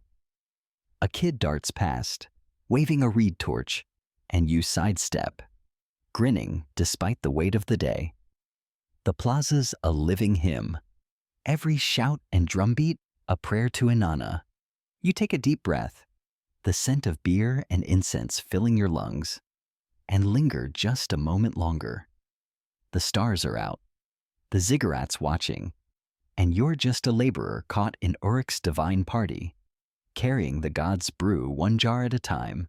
You're still in the heart of Uruk's festival of Ayana, the temple plaza pulsing with torchlight and the raucous hum of a city drunk on Inanna's beer. Your clay cup's empty, the sour tang of ale lingering on your tongue, and your tunic's a sweaty, dusty relic of a day spent hauling jars and dodging festival chaos. The stars above glitter like divine gossip, and your sandals, barely more than a suggestion, now crunch against the reed-strewn ground. You should be back at the brewery, facing Shala's glare, but the festival's grip is too strong, and you've got one more task, trading a jar of beer for a new tunic at a nearby market stall. The jar's heavy on your shoulder, its cuneiform seal marking it as brewery surplus, and you weave through the crowd, dodging dancers and drunks with the finesse of a reed boat on the Tigris. The market's a smaller chaos, tucked just off the plaza, where vendors hawk everything from sesame cakes to clay figurines under flickering torches. You find the stall, run by a wiry woman named Tiamat, her hands stained with indigo dye. She eyes your jar, then your tattered tunic, and smirks like she's already won the deal. "That beer better be fresh," she says, tapping the seal. You nod, too tired to haggle, and set the jar down. She hands you a linen tunic, rough but clean, a miracle in Uruk, and you clutch it like it's Inanna's own robe. Beer's not just a drink here, it's currency, swapped for goods, labor, or favors. Historians know Sumerians used beer as a form of payment, with workers often receiving daily rations in lieu of silver. But here's a quirky tidbit. One tablet records a man trading a jar of beer for a goat, only to find the goat ate his entire barley stash. Talk about a bad deal. You glance at Tiamat, hoping your tunic doesn't come with a side of rogue livestock. You slip behind a stall to change, the new tunic cool against your skin, though it's still scratchy enough to remind you you're not a noble. Your old one's a lost cause, so you toss it into a pile of rags, chuckling at the thought of some poor goat mistaking it for dinner. The festival's noise drifts over drums, lyres, and lured chants to Ninkasi, and you feel a flicker of pride. That beer you traded, you helped make it, from the fields to the vats, and now it's clothing you. You rejoin the crowd, blending into the sea of swaying bodies, and catch a glimpse of a priestess pouring more ale at Inanna's altar. The torchlight catches her lapis beads, and you hum the hymn to Ninkasi under your breath, the melody now as familiar as your blisters. A kid bumps into you, waving a reed torch, and you sidestep, grinning despite the near miss. The plaza's a living prayer, every sip and shout a tribute to the goddess.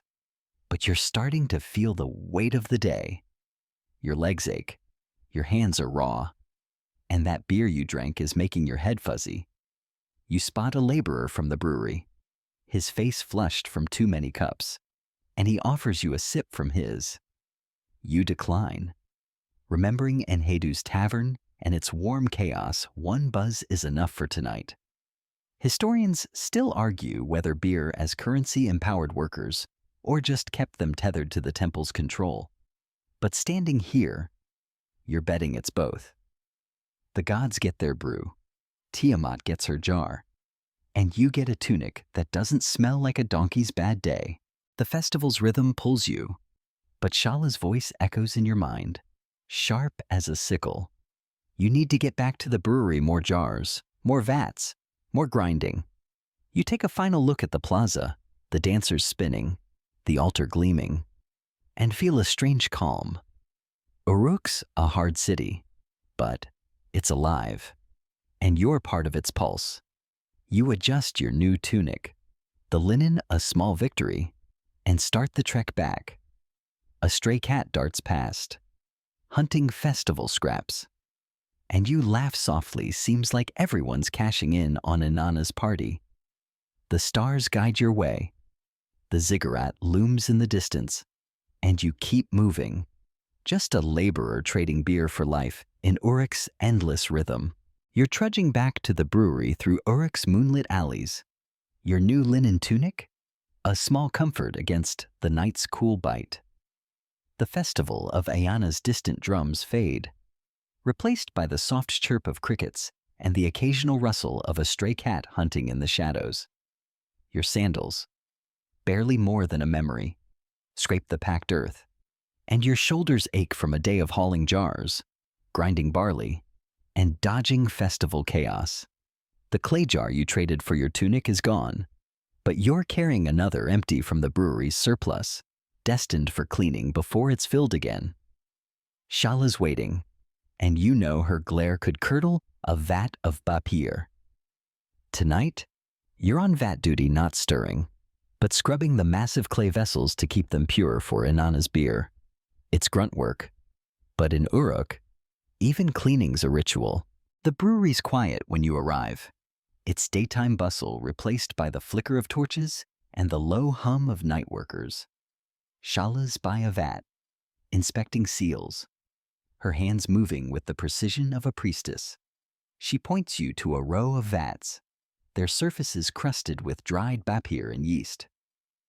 "Scrub," she says, tossing you a bundle of reeds tied with rope. You nod, your body groaning, and kneel beside the first vat, its clay cool under your palms. You dip the reeds in a bucket of water, probably from your old tigress runs, and start scrubbing. The crust flaking off like ancient dandruff. The air's thick with the sour, sweet tang of fermentation, and you breathe it in, the scent now as familiar as your own sweat-soaked tunic. Scrubbing's mindless but sacred. The vats must be spotless, free of evil spirits that could sour the beer or offend Inanna. You've heard whispers of brews gone bad, blamed on sloppy cleaning or divine displeasure. Historians know Sumerians took brewery hygiene seriously, with clay tablets detailing rituals to purify vats before brewing. But here's a quirky tidbit. One tablet mentions a brewer who used river mud to clean a vat, only to find his beer tasted like fish. Guess even ancient shortcuts had consequences. You scrub harder, not wanting to be the guy who serves Inanna a fishy ale. The reeds scrape against the clay, a rhythmic shush that's oddly soothing, like the hymn to Ninkasi. You've been humming all day. You catch yourself singing a line Ninkasi. You are the one who bakes the bapir. And mile. Because even your blisters feel like part of the divine plan now. A worker nearby, a young man with flour-dusted hair, chuckles at your singing. Careful, he says. Sing too loud. And Shala'll make you scrub the roof. You laugh, the sound echoing in the quiet brewery, and toss a reed at him. Missing by a mile. The camaraderie's brief but warm, a reminder that Uruk's laborers stick together, even when the gods and vats demand their souls. You turn back to the vat, your hands raw but steady, and notice the moonlight streaming through a vent, painting the clay in silvery streaks. It's almost beautiful, like you're polishing a piece of the cosmos. Historians still argue whether vat cleaning rituals were about practical hygiene or spiritual purity. But kneeling here, you're betting it's both. A sour vat means a sour goddess, and nobody wants Inanna in a bad mood. You finish one vat and move to the next, the reeds fraying in your grip. Shala passes by, her nod a rare sign of approval, and you feel a flicker of pride you're keeping the brewery's heart clean. One scrub at a time. Outside, Uruk sleeps, the ziggurat a dark sentinel under the stars. A stray dog barks, probably chasing the same cat you saw earlier. And you grin. Seems like everyone's got a job in this city. Your arms ache, your tunic's damp, and you're pretty sure you've got bapir crust in your hair. But there's a strange calm in the work. The brewery's a machine, and you're its quiet keeper, scrubbing vats under moonlight to ensure Inanna's beer flows pure. You take a deep breath, the fermentation's tang filling your lungs, and keep scrubbing. The gods are watching, and in Uruk, a clean vat is as close to holy as you get. You're still kneeling in the brewery, the moonlight filtering through the roof vent, casting a soft glow on the clay vat you've just scrubbed clean. Your hands are raw from the reeds, your tunic's a damp, dusty relic, and your sandals are basically a rumor at this point. But the rhythmic shush of scrubbing has lulled you into a strange calm. The brewery's quiet, its nighttime hum a stark contrast to the festival of Iana's chaos you left behind. Shala's moved on to checking vats. But you're not done. Your next task is fetching clay tablets from the scribe's corner again, this time to help track the brewery's output for the temple. The empty jar you carried earlier sits nearby, waiting for its next load. And you stand, your knees creaking like an old cart, ready to keep Uruk's beer machine spinning. The scribe's corner is a cluttered nook, lit by a single flickering torch. A young scribe, his fingers stained with ink, hunches over a clay tablet, etching cuneiform with a reed stylus. He's tallying beer quotas, how many jars went to the festival, the palace, the docks, and Enhedu's tavern. You hover, trying not to breathe too loudly, because scribes are prickly when interrupted. He glances up, sighs like you're the bane of his existence, and hands you a stack of tablets, still damp with wet clay. Take these to Shala, he mutters, and don't smudge them. You nod, cradling the tablets like they're Inanna's personal diary, and shuffle back through the brewery. the air thick with the sour-sweet tang of fermenting bapir.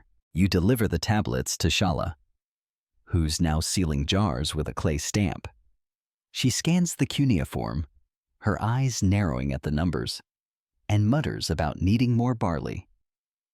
You catch a glimpse of the script wedges and lines listing workers' rations, temple offerings, and trade shipments. Your name's probably in there, promising you a jug of beer for surviving another day of scrubbing and hauling. You don't read cuneiform, but you know these tablets are Uruk's heartbeat, tracking every drop of beer that keeps the gods and the city happy. Historians know Sumerian scribes were the backbone of the economy, with tablets from 3000 BCE detailing everything from beer production to tax disputes. But here's a quirky tidbit. One tablet records a scribe who miscounted a brewery's output and was forced to drink a jar of sour beer as punishment. Guess even ancient accountants had bad days. You smirk, hoping Shala's not planning a similar test for you. The brewery's rhythm is relentless, and you're just a cog in its ancient machine. Shala points you to a vat that needs stirring, but you pause, watching her stamp another jar. The cuneiform seal glints in the torchlight, a tiny prayer to Inanna etched in clay. You've seen that seal on every jar you've hauled from the temple to the docks to Enhedu's tavern, and it's starting to feel like your life's signature.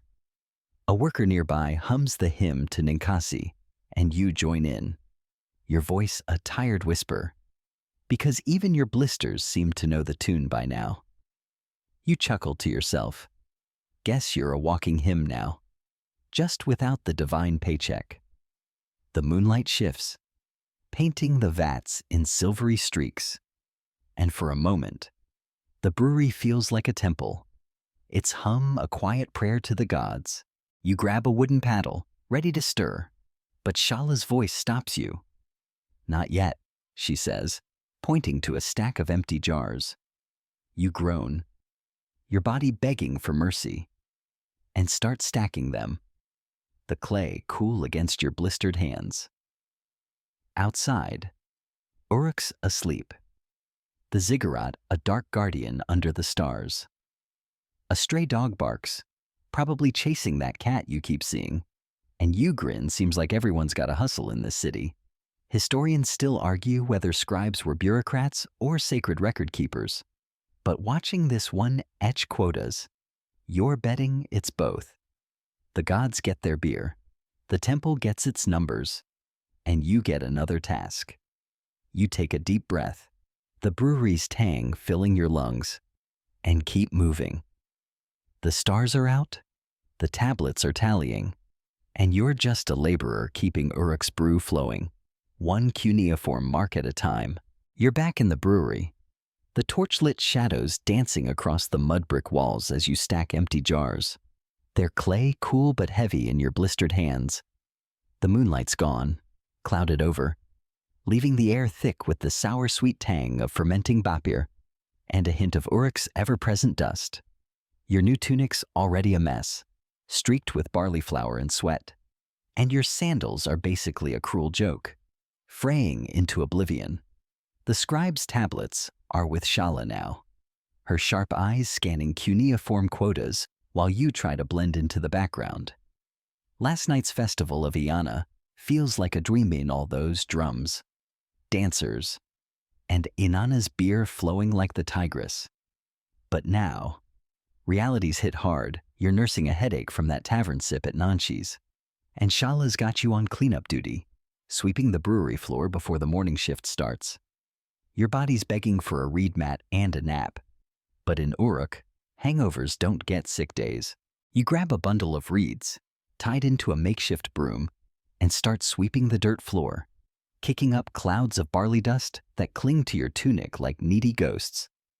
The brewery's quiet, just the soft slosh of vats and the occasional grunt from a worker hauling water. Shala's nearby, sealing jars, her movements precise despite the late hour.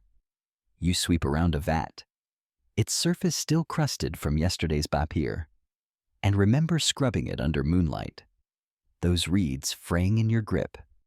Your head throbs, each sweep sending a jolt through your skull, and you curse that extra sip at the tavern. Historians know Sumerians drank beer daily, with some tablets suggesting up to a liter per worker, hangover or not. But here's a quirky tidbit. One clay record mentions a laborer who blamed a bad batch of beer for missing work, only to be assigned double shifts as punishment. Guess ancient Bases weren't big on excuses. You smirk, hoping Shala doesn't have similar ideas. The dust swirls, catching the torchlight, and you pause to lean on your broom, your head pounding like a festival drum. A worker nearby, a wiry kid with flour in his hair, notices and tosses you a clay cup of water, not beer. Sadly, but it's better than nothing. You sip, wincing at the gritty tigress taste, and mutter a thanks. The kid grins, saying, Ninkasi's revenge. Huh. You laugh, the sound hoarse. Because even in Uruk, a hangover's a universal punchline. The water helps, but your headache's stubborn, probably plotting with Inanna to keep you miserable. You go back to sweeping, the reeds scraping the floor, and hum a line from the hymn to Ninkasi to distract yourself. You are the one who pours out the filtered beer. It's soothing, like a lullaby for laborers, though your throbbing skull begs to differ. Shayla glances over, her eyes narrowing, and you pick up the pace, sweeping faster to avoid her wrath. The brewery's a machine, and you're just a dusty cog, keeping it clean for the gods' next batch. Outside, Uruk's stirring, the first hints of dawn creeping through the vent, painting the vats in pale gold. A stray cat slinks past, hunting for spilled grain. And you chuckle, seems like everyone's got a hustle. Even in the pre-dawn haze, historians still argue whether Sumerian beer caused more social bonding or just dulled the pain of endless labor. But with your head pounding, you're betting on the latter. The festival was fun, but this hangover's a divine reminder Inanna's beer gives. And it takes. You finish sweeping, the floor as clean as it's going to get, and stack the reeds in a corner. Shala nods, a rare sign she's not plotting your demise, and points you to a vat that needs stirring. Your body groans, but you grab a paddle, ready to dive back into the brewery's rhythm. The city's waking, the ziggurat's silhouette sharpening against the dawn. You take a deep breath, the bapir's tang mixing with your headache, and keep moving. The gods get their beer, Shala gets her clean floor, and you get to survive another day in Uruk. One gritty sweep at a time. You're still in the brewery, the first light of dawn sneaking through the roof vent, painting the clay vats in a soft, hazy glow. Your headache from that tavern beer at Nanshi's lingers like an unwelcome guest. But the rhythmic slosh of the bapir you're stirring keeps it at bay. Your new tunic's already a canvas of dust and barley flour, and your sandals are more a concept than footwear, crumbling with every step. Shala's across the room, checking seals. Her presence a silent reminder that slacking isn't an option. You've just finished sweeping the floor, and now you're back at the vats. But something's different today. A new clay strainer's been brought in. A fancy gadget meant to make Uruk's beer less chunky. You're not stirring anymore. Shala's got you helping set up this innovation. And you're half curious, half dreading the extra work it'll bring. The strainer's a wide, perforated clay disc, its holes fine enough to catch the grainy bits that usually float in Sumerian beer. You kneel beside it, your paddle abandoned, and help a worker named Enki wedge it into a vat's rim. He's a wiry guy with a grin that says he's seen worse days than this, and he's humming the hymn to Ninkasi under his breath, just like you've been doing all week. You lift the strainer, its weight surprising, and slot it into place, the clay scraping against the vat with a gritty shush. Enki pours a test batch of beer through it, and you watch, mesmerized, as the liquid trickles out clearer than anything you've seen in Uruk. It's still sour, still thick, but it looks almost divine. Historians know Sumerians pioneered brewing tools like strainers by 3000 BCE, refining their beer to please both gods and picky nobles. But here's a quirky tidbit. One tablet complains about a strainer clogging mid-festival, leaving priests with a vat of sludge and some very cranky worshippers. You glance at Enki, hoping this new toy doesn't pull the same stunt.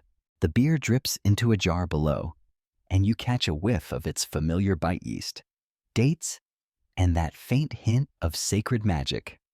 Enki claps you on the shoulder, saying, "Inanna'll like this one." You nod, wiping sweat from your brow, and chuckle, guess even the gods appreciate a smoother sip. Shala's watching from the corner, her arms crossed, and you hurry to adjust the strainer, not wanting to test her patience. The brewery's waking up, more workers trickling in as dawn brightens, their chatter blending with the slosh of vats and the scrape of clay. You spot the scribe from yesterday, his ink-stained fingers already etching quotas, and wonder if he's tallying this new strainer's output. The brewery's a machine, and this gadget's just another cog. But it feels like a small revolution, like Uruk's stepping into a new era of beer. Your hands are sticky with Bapir residue, and you wipe them on your tunic, adding another layer to its masterpiece of grime. A stray cat darts through the shadows, probably chasing the same grain-hunting dreams as always.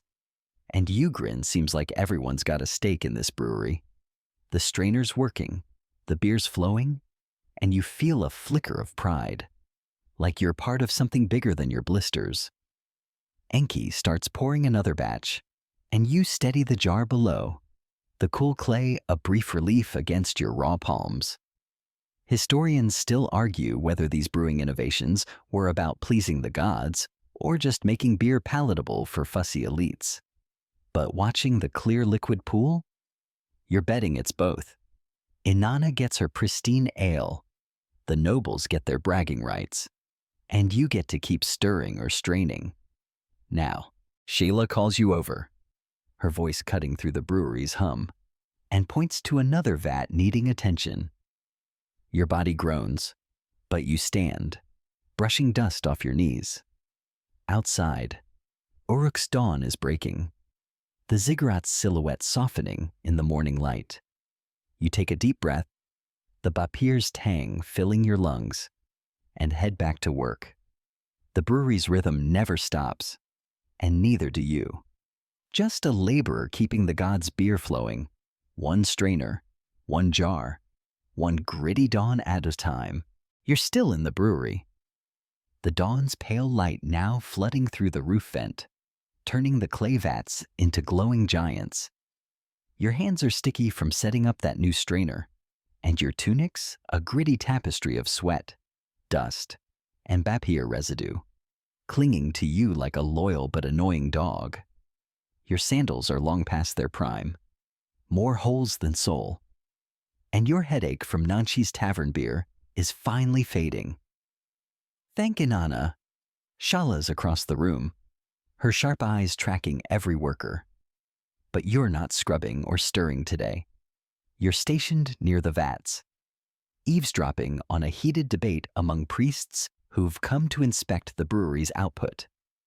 They're arguing about the divine proportions of beer. How much barley, water, and dates make the perfect offering for Inanna. You're supposed to be hauling jars, but you linger, because in Uruk, even recipes are holy drama. The priests, draped in white linen with lapis amulets dangling, cluster around a vat, their voices low but intense. One, a bald man with a beard like a sculpted hedge, insists the beer needs more dates for sweetness, claiming Inanna favors a richer brew. Another, younger and twitchy, argues for less water to keep the ale potent, muttering about pleasing the goddess's fire. You lean against a jar, pretending to adjust its seal. And listen, your broom idle in your hand. The debate's half theology, half culinary critique, and you're half tempted to chime in with just don't add garlic, remembering that quirky turtle shell tidbit from earlier. Historians know Sumerian priests tightly controlled brewing recipes, with tablets like the Hymn to Ninkasi serving as both prayer and formula. But here's a quirky fact.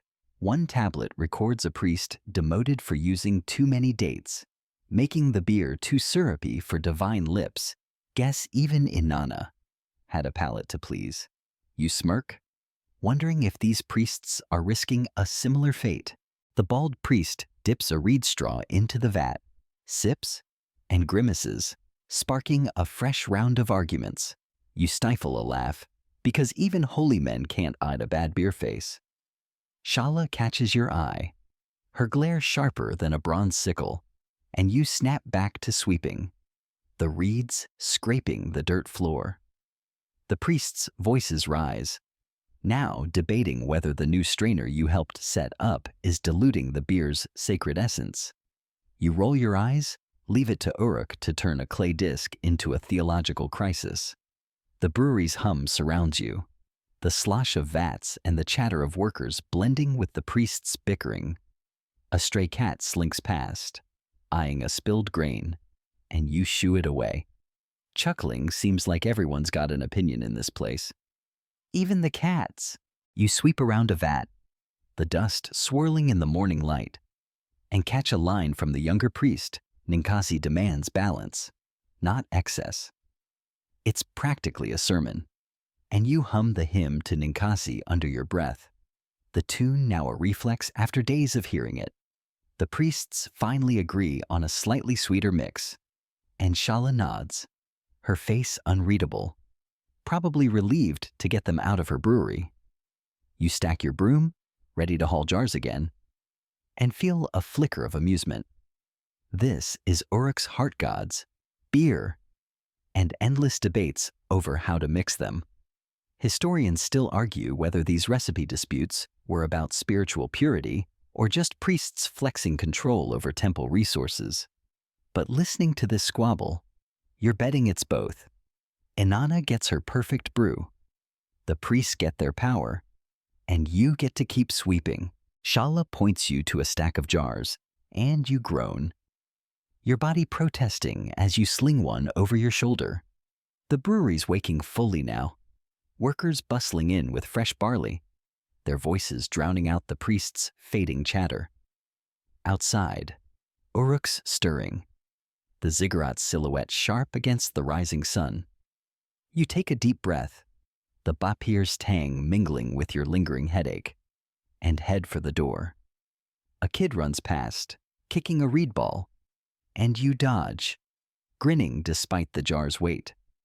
The gods get their beer, the priests get their debates, and you get another day of blisters, keeping Uruk's sacred brew flowing, one dusty sweep at a time. You're trudging through Uruk's bustling morning streets, the clay jar on your shoulder heavy with freshly brewed beer, its cuneiform seal glinting in the rising sun. Your tunic's a sweaty, dusty mess. Your sandals are more holes than hope, and your arms ache from days of grinding, scrubbing, and hauling. The priest's recipe debate in the brewery still echoes in your mind, those holy men bickering over dates like it's a divine bake-off. Now, you're headed to a noble's tomb on the city's edge, delivering beer for a burial offering. It's not the festival of Iana's wild chaos or Enhedu's lively tavern, but it's sacred work, tying Uruk's living to its dead.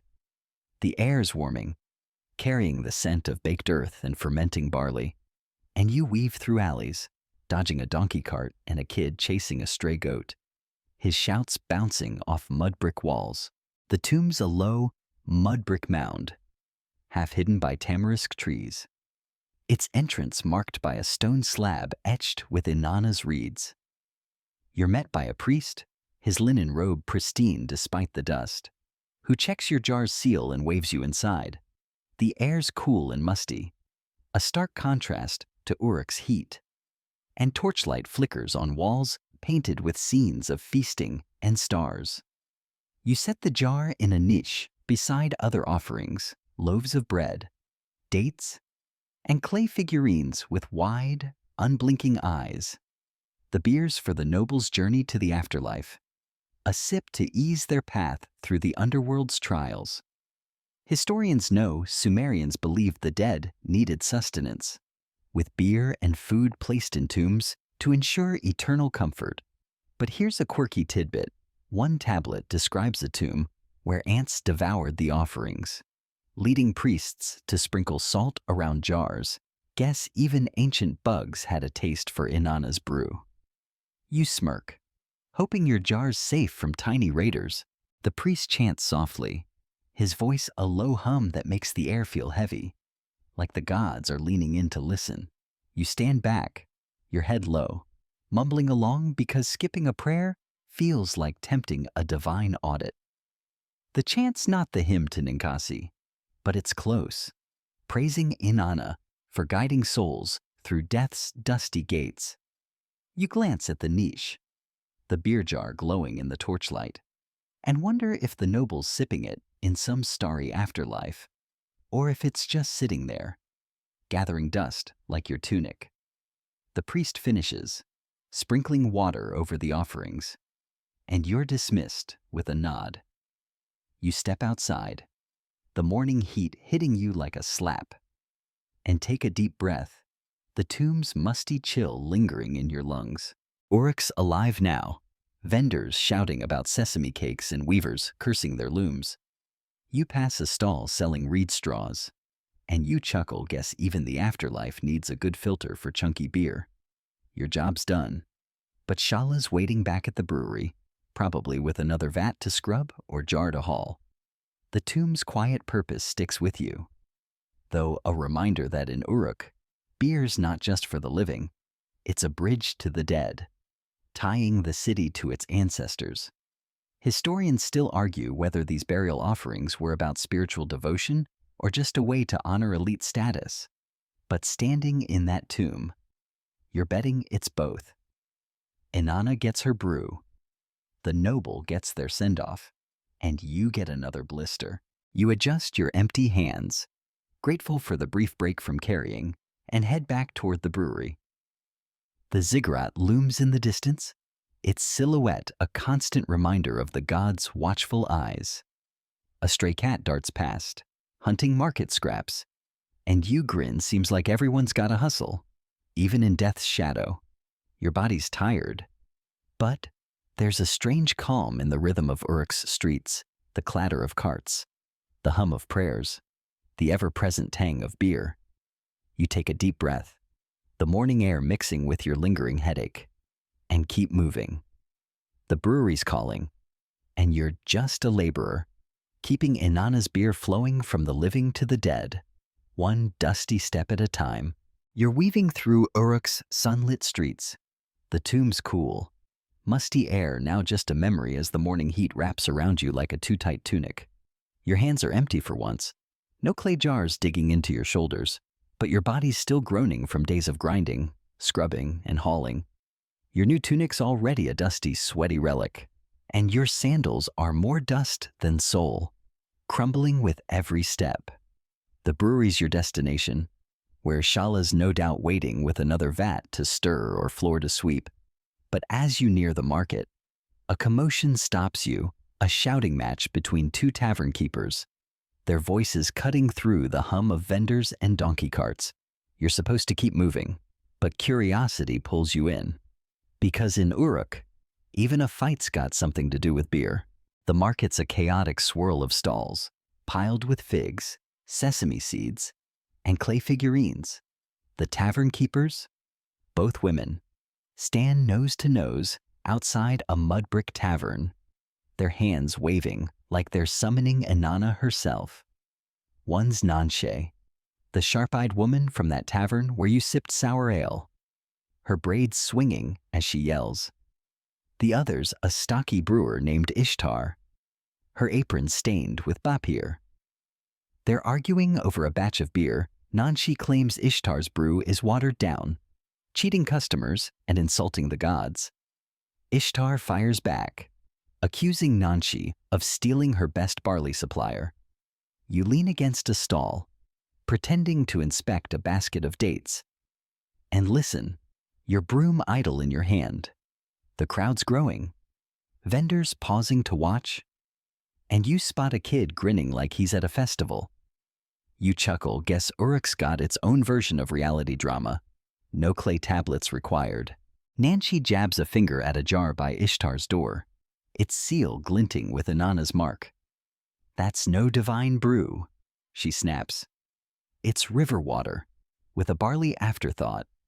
Ishtar's face reddens, and she grabs a reed straw, offering to drink it herself to prove its quality. The crowd roars, egging her on, and you stifle a laugh. Nothing says Uruk like a public beer test. Historians know tavern rivalries were common in Sumer, with clay tablets detailing disputes over quality, prices, and even stolen recipes. But here's a quirky tidbit.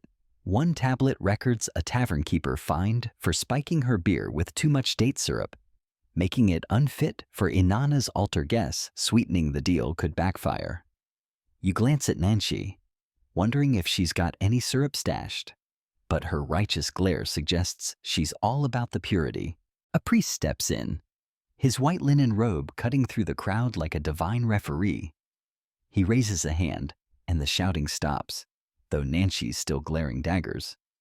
He inspects Ishtar's jar, sips through a straw, and nods, declaring it acceptable, but not blessed. The crowd murmurs, half disappointed, and Ishtar smirks, claiming a small victory. Nanshi storms back to her tavern, muttering about thieves and liars, and you shake your head, amused. Uruk's beer is serious business. Gods, priests, and tavern keepers all have a stake, and you're just the laborer who keeps the vats flowing. His stations still argue whether these disputes were about economic rivalry or protecting sacred brewing standards. But watching Nanshi and Ishtar go at it, you're betting it's both. The gods get their brew, the taverns get their customers, and you get a front row seat to the chaos. You turn back toward the brewery, the market's buzz fading behind you. Shala's waiting, probably with a vat to scrub or a jar to haul, and your body's already protesting. The ziggurat looms ahead, its silhouette a reminder of Inanna's watchful eye. A stray cat darts past, chasing a market scrap. And you grin. Seems like everyone's fighting for something in this city, even the cats. Your hands are raw, your tunic's a mess, and you're pretty sure you've got bapir dust in places it shouldn't be. But there's a strange rhythm to Uruk's chaos. You take a deep breath, the morning air laced with the brewery's tang, and keep moving. The gods get their beer, the tavern keepers get their battles, and you get another day of blisters, keeping Uruk's sacred brew flowing, one dusty step at a time. You're trudging through Uruk's sun-warmed streets, the market's tavern brawl between Nanshe and Ishtar now just a lively echo in your mind. The morning's in full swing, the air buzzing with the clatter of donkey carts and vendors shouting about their figs and clay pots. Your tunic's a sweaty, dusty disaster. Your sandals are more memory than material, and your hands are raw from days of grinding, scrubbing, and hauling. The brewery's your destination, where Shala's no doubt waiting with another vat to stir or floor to sweep. But the weight of the day fields, festivals, tombs, and tavern fights has you moving slower than a tigress crocodile. You're not carrying a jar for once, just your broom. Its reeds frayed like your patience. As you weave through alleys, you're starting to reflect on beer's role in Uruk. How it's more than a drink, it's the city's lifeblood, tying gods, laborers, and even squabbling tavern keepers together. The brewery looms ahead, its mud brick walls a familiar sight, the faint tang of fermenting bapir drifting out like a siren's call. You step inside, the air cooler but heavy, and spot Shala by a vat. Her hands moving with that priestess-like precision. She glances up, her nod a silent get to work, and you head to a corner to sweep. The reeds scraping the dirt floor. The brewery's humming, workers stirring vats and sealing jars. Their chatter a low drone under the slosh of beer. You sweep around a vat, its clay still warm from yesterday's brew, and think back to the festival of Iana, where Inanna's altar glistened with your beer. Then the tomb, where a noble's afterlife depended on your jars. Even Nanshi's tavern, with its warm chaos, and the docks, sending Uruk's brew to distant cities. Beers everywhere, fields, temples, markets, grosses. It's Uruk's heartbeat, and you're part of it. Whether you're grinding barley or dodging tavern fights, you pause, leaning on your broom, and watch a worker pour a test batch through that new clay strainer you helped set up. The beer trickles out clearer, almost glowing in the morning light, and you feel a flicker of pride your blisters helped make that happen. Historians know beer was central to Sumerian society, with tablets showing it accounted for up to half of some temple budgets, fueling rituals and wages. But here's a quirky tidbit. One tablet describes a brewer who claimed his beer was blessed by moonlight, charging extra until priests shut him down for fraud. Guess even ancient entrepreneurs tried to cash in on divine branding. You chuckle, imagining Ishtar pulling that stunt in her tavern, then sweep faster as Shala's glare lands on you. The brewery's a machine, and you're just a dusty cog. But there's a rhythm to it, a hum that connects you to Inanna, Ninkasi, and every laborer who's ever stirred a vat. Your mind drifts to the hymn to Ninkasi, that chant you've hummed from fields to festivals. It's more than a song. It's Uruk's story, tying the barley you harvested to the beer you've hauled. You hum a line, Ninkasi. You are the one who pours out the filtered beer. And a worker nearby joins in, his voice rough but warm. You grin, because even in this sweaty, dusty grind, there's a shared pulse. The brewery's not just about gods or quotas. It's about people, Shala's sharp orders, and Hedu's fierce grin. Even that scribe with his ink-stained fingers. Beer binds you all, from the ziggurat's altar to the market's chaos. Historians still argue whether Sumerian beer was a tool of social control or a genuine unifier. But sweeping here, you're betting it's both. The gods get their brew, the city gets its soul, and you get to keep moving. You finish sweeping, the floor as clean as it'll get, and stack the reeds.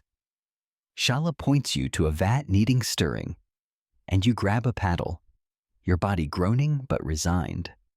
Outside, Uruk's alive, the ziggurat's silhouette sharp against the sky.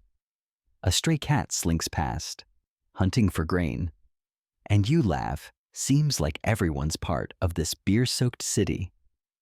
You take a deep breath, the bapir's tang filling your lungs, and start stirring. The brewery's rhythm carries you, a quiet prayer to Inanna, Ninkasi, and Uruk itself. The gods are watching, and you're just a laborer, keeping the beer flowing. One dusty sweep, one sacred sip at a time. You're still in the brewery. The morning sun now streaming through the roof vent, bathing the clay vats in a warm, golden haze. Your paddle moves slowly through the bapir, its sloshy rhythm a quiet companion to your aching arms. Your tunic's a battle-scarred relic of sweat, dust, and barley flour, and your sandals have officially surrendered, leaving your feet to fend for themselves against Uruk's gritty floor. Shala's across the room, sealing jars with her usual precision, but the brewery's hum feels softer today, like the city's catching its breath after the festival of Iana, the tomb offerings, and those tavern fights. You're stirring, but your mind's wandering, drifting over the ziggurat's shadow, the tigress's shimmer, and the beer that's woven through every moment of your day.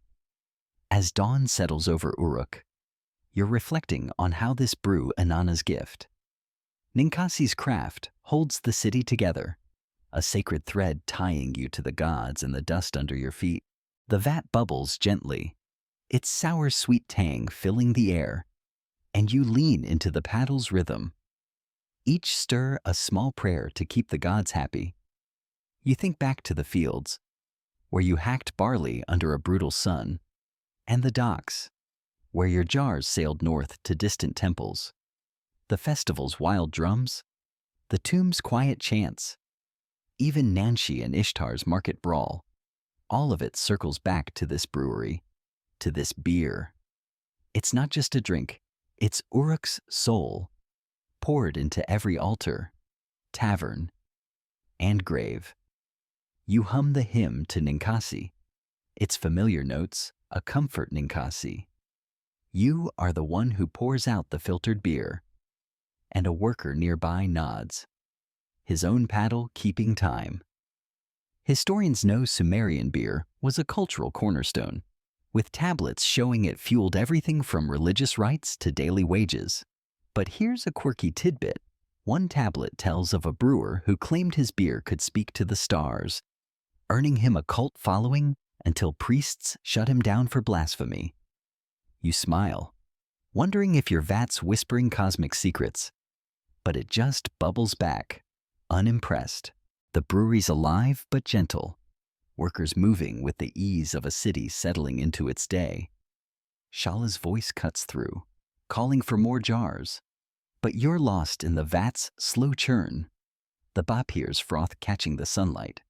You see Enhedu's fierce grin, the scribe's ink-stained fingers, the priestess's lapis beads glinting at the altar. Beer binds them all, laborers, priests, tavern keepers, even that stray cat still hunting grain in the shadows. You chuckle softly, because in Uruk, everyone's got a stake in this brew. From Inanna's statue to the kid kicking reed balls in the street. The ziggurat looms outside, its silhouette softening as the sun climbs, and you feel a quiet connection to the city, its gods, its chaos.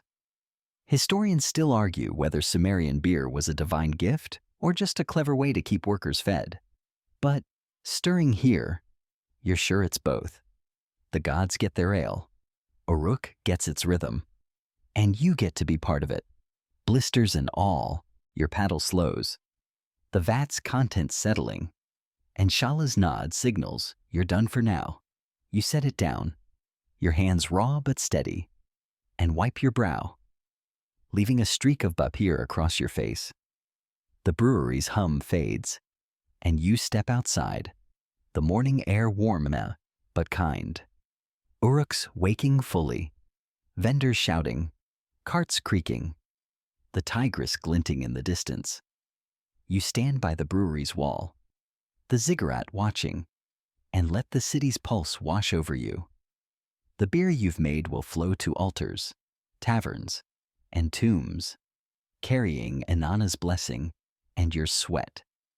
You take a deep breath, the bapir's tang lingering, and feel the day's weight lift. Just a little. Emmer wind down, now. As Uruk's morning hum softens, let the city's rhythm carry you gently. The ziggurat fades into a warm, hazy glow, its edges blurring like a dream. The tigress whispers, its waters lapping against reed boats, rocking them into quiet slumber. The brewery's vats settle, their bubbles slowing, the sour sweet air wrapping you in a calm embrace. Your paddles down, your tunic's dust a badge of a day well lived. Inanna's watching, her eyes kind, her altar full. The stars above Uruk twinkle, each one a story, a sip, a prayer, Let the hum of Sumer fade, the clink of jars, the chant of Ninkasi, all drifting into silence. You're safe here, in this ancient city's glow, where beer and gods hold the world together. Close your eyes, breathe deep, and let Uruk's heartbeat lull you. The brewery waits, but for now, rest. Sweet dreams.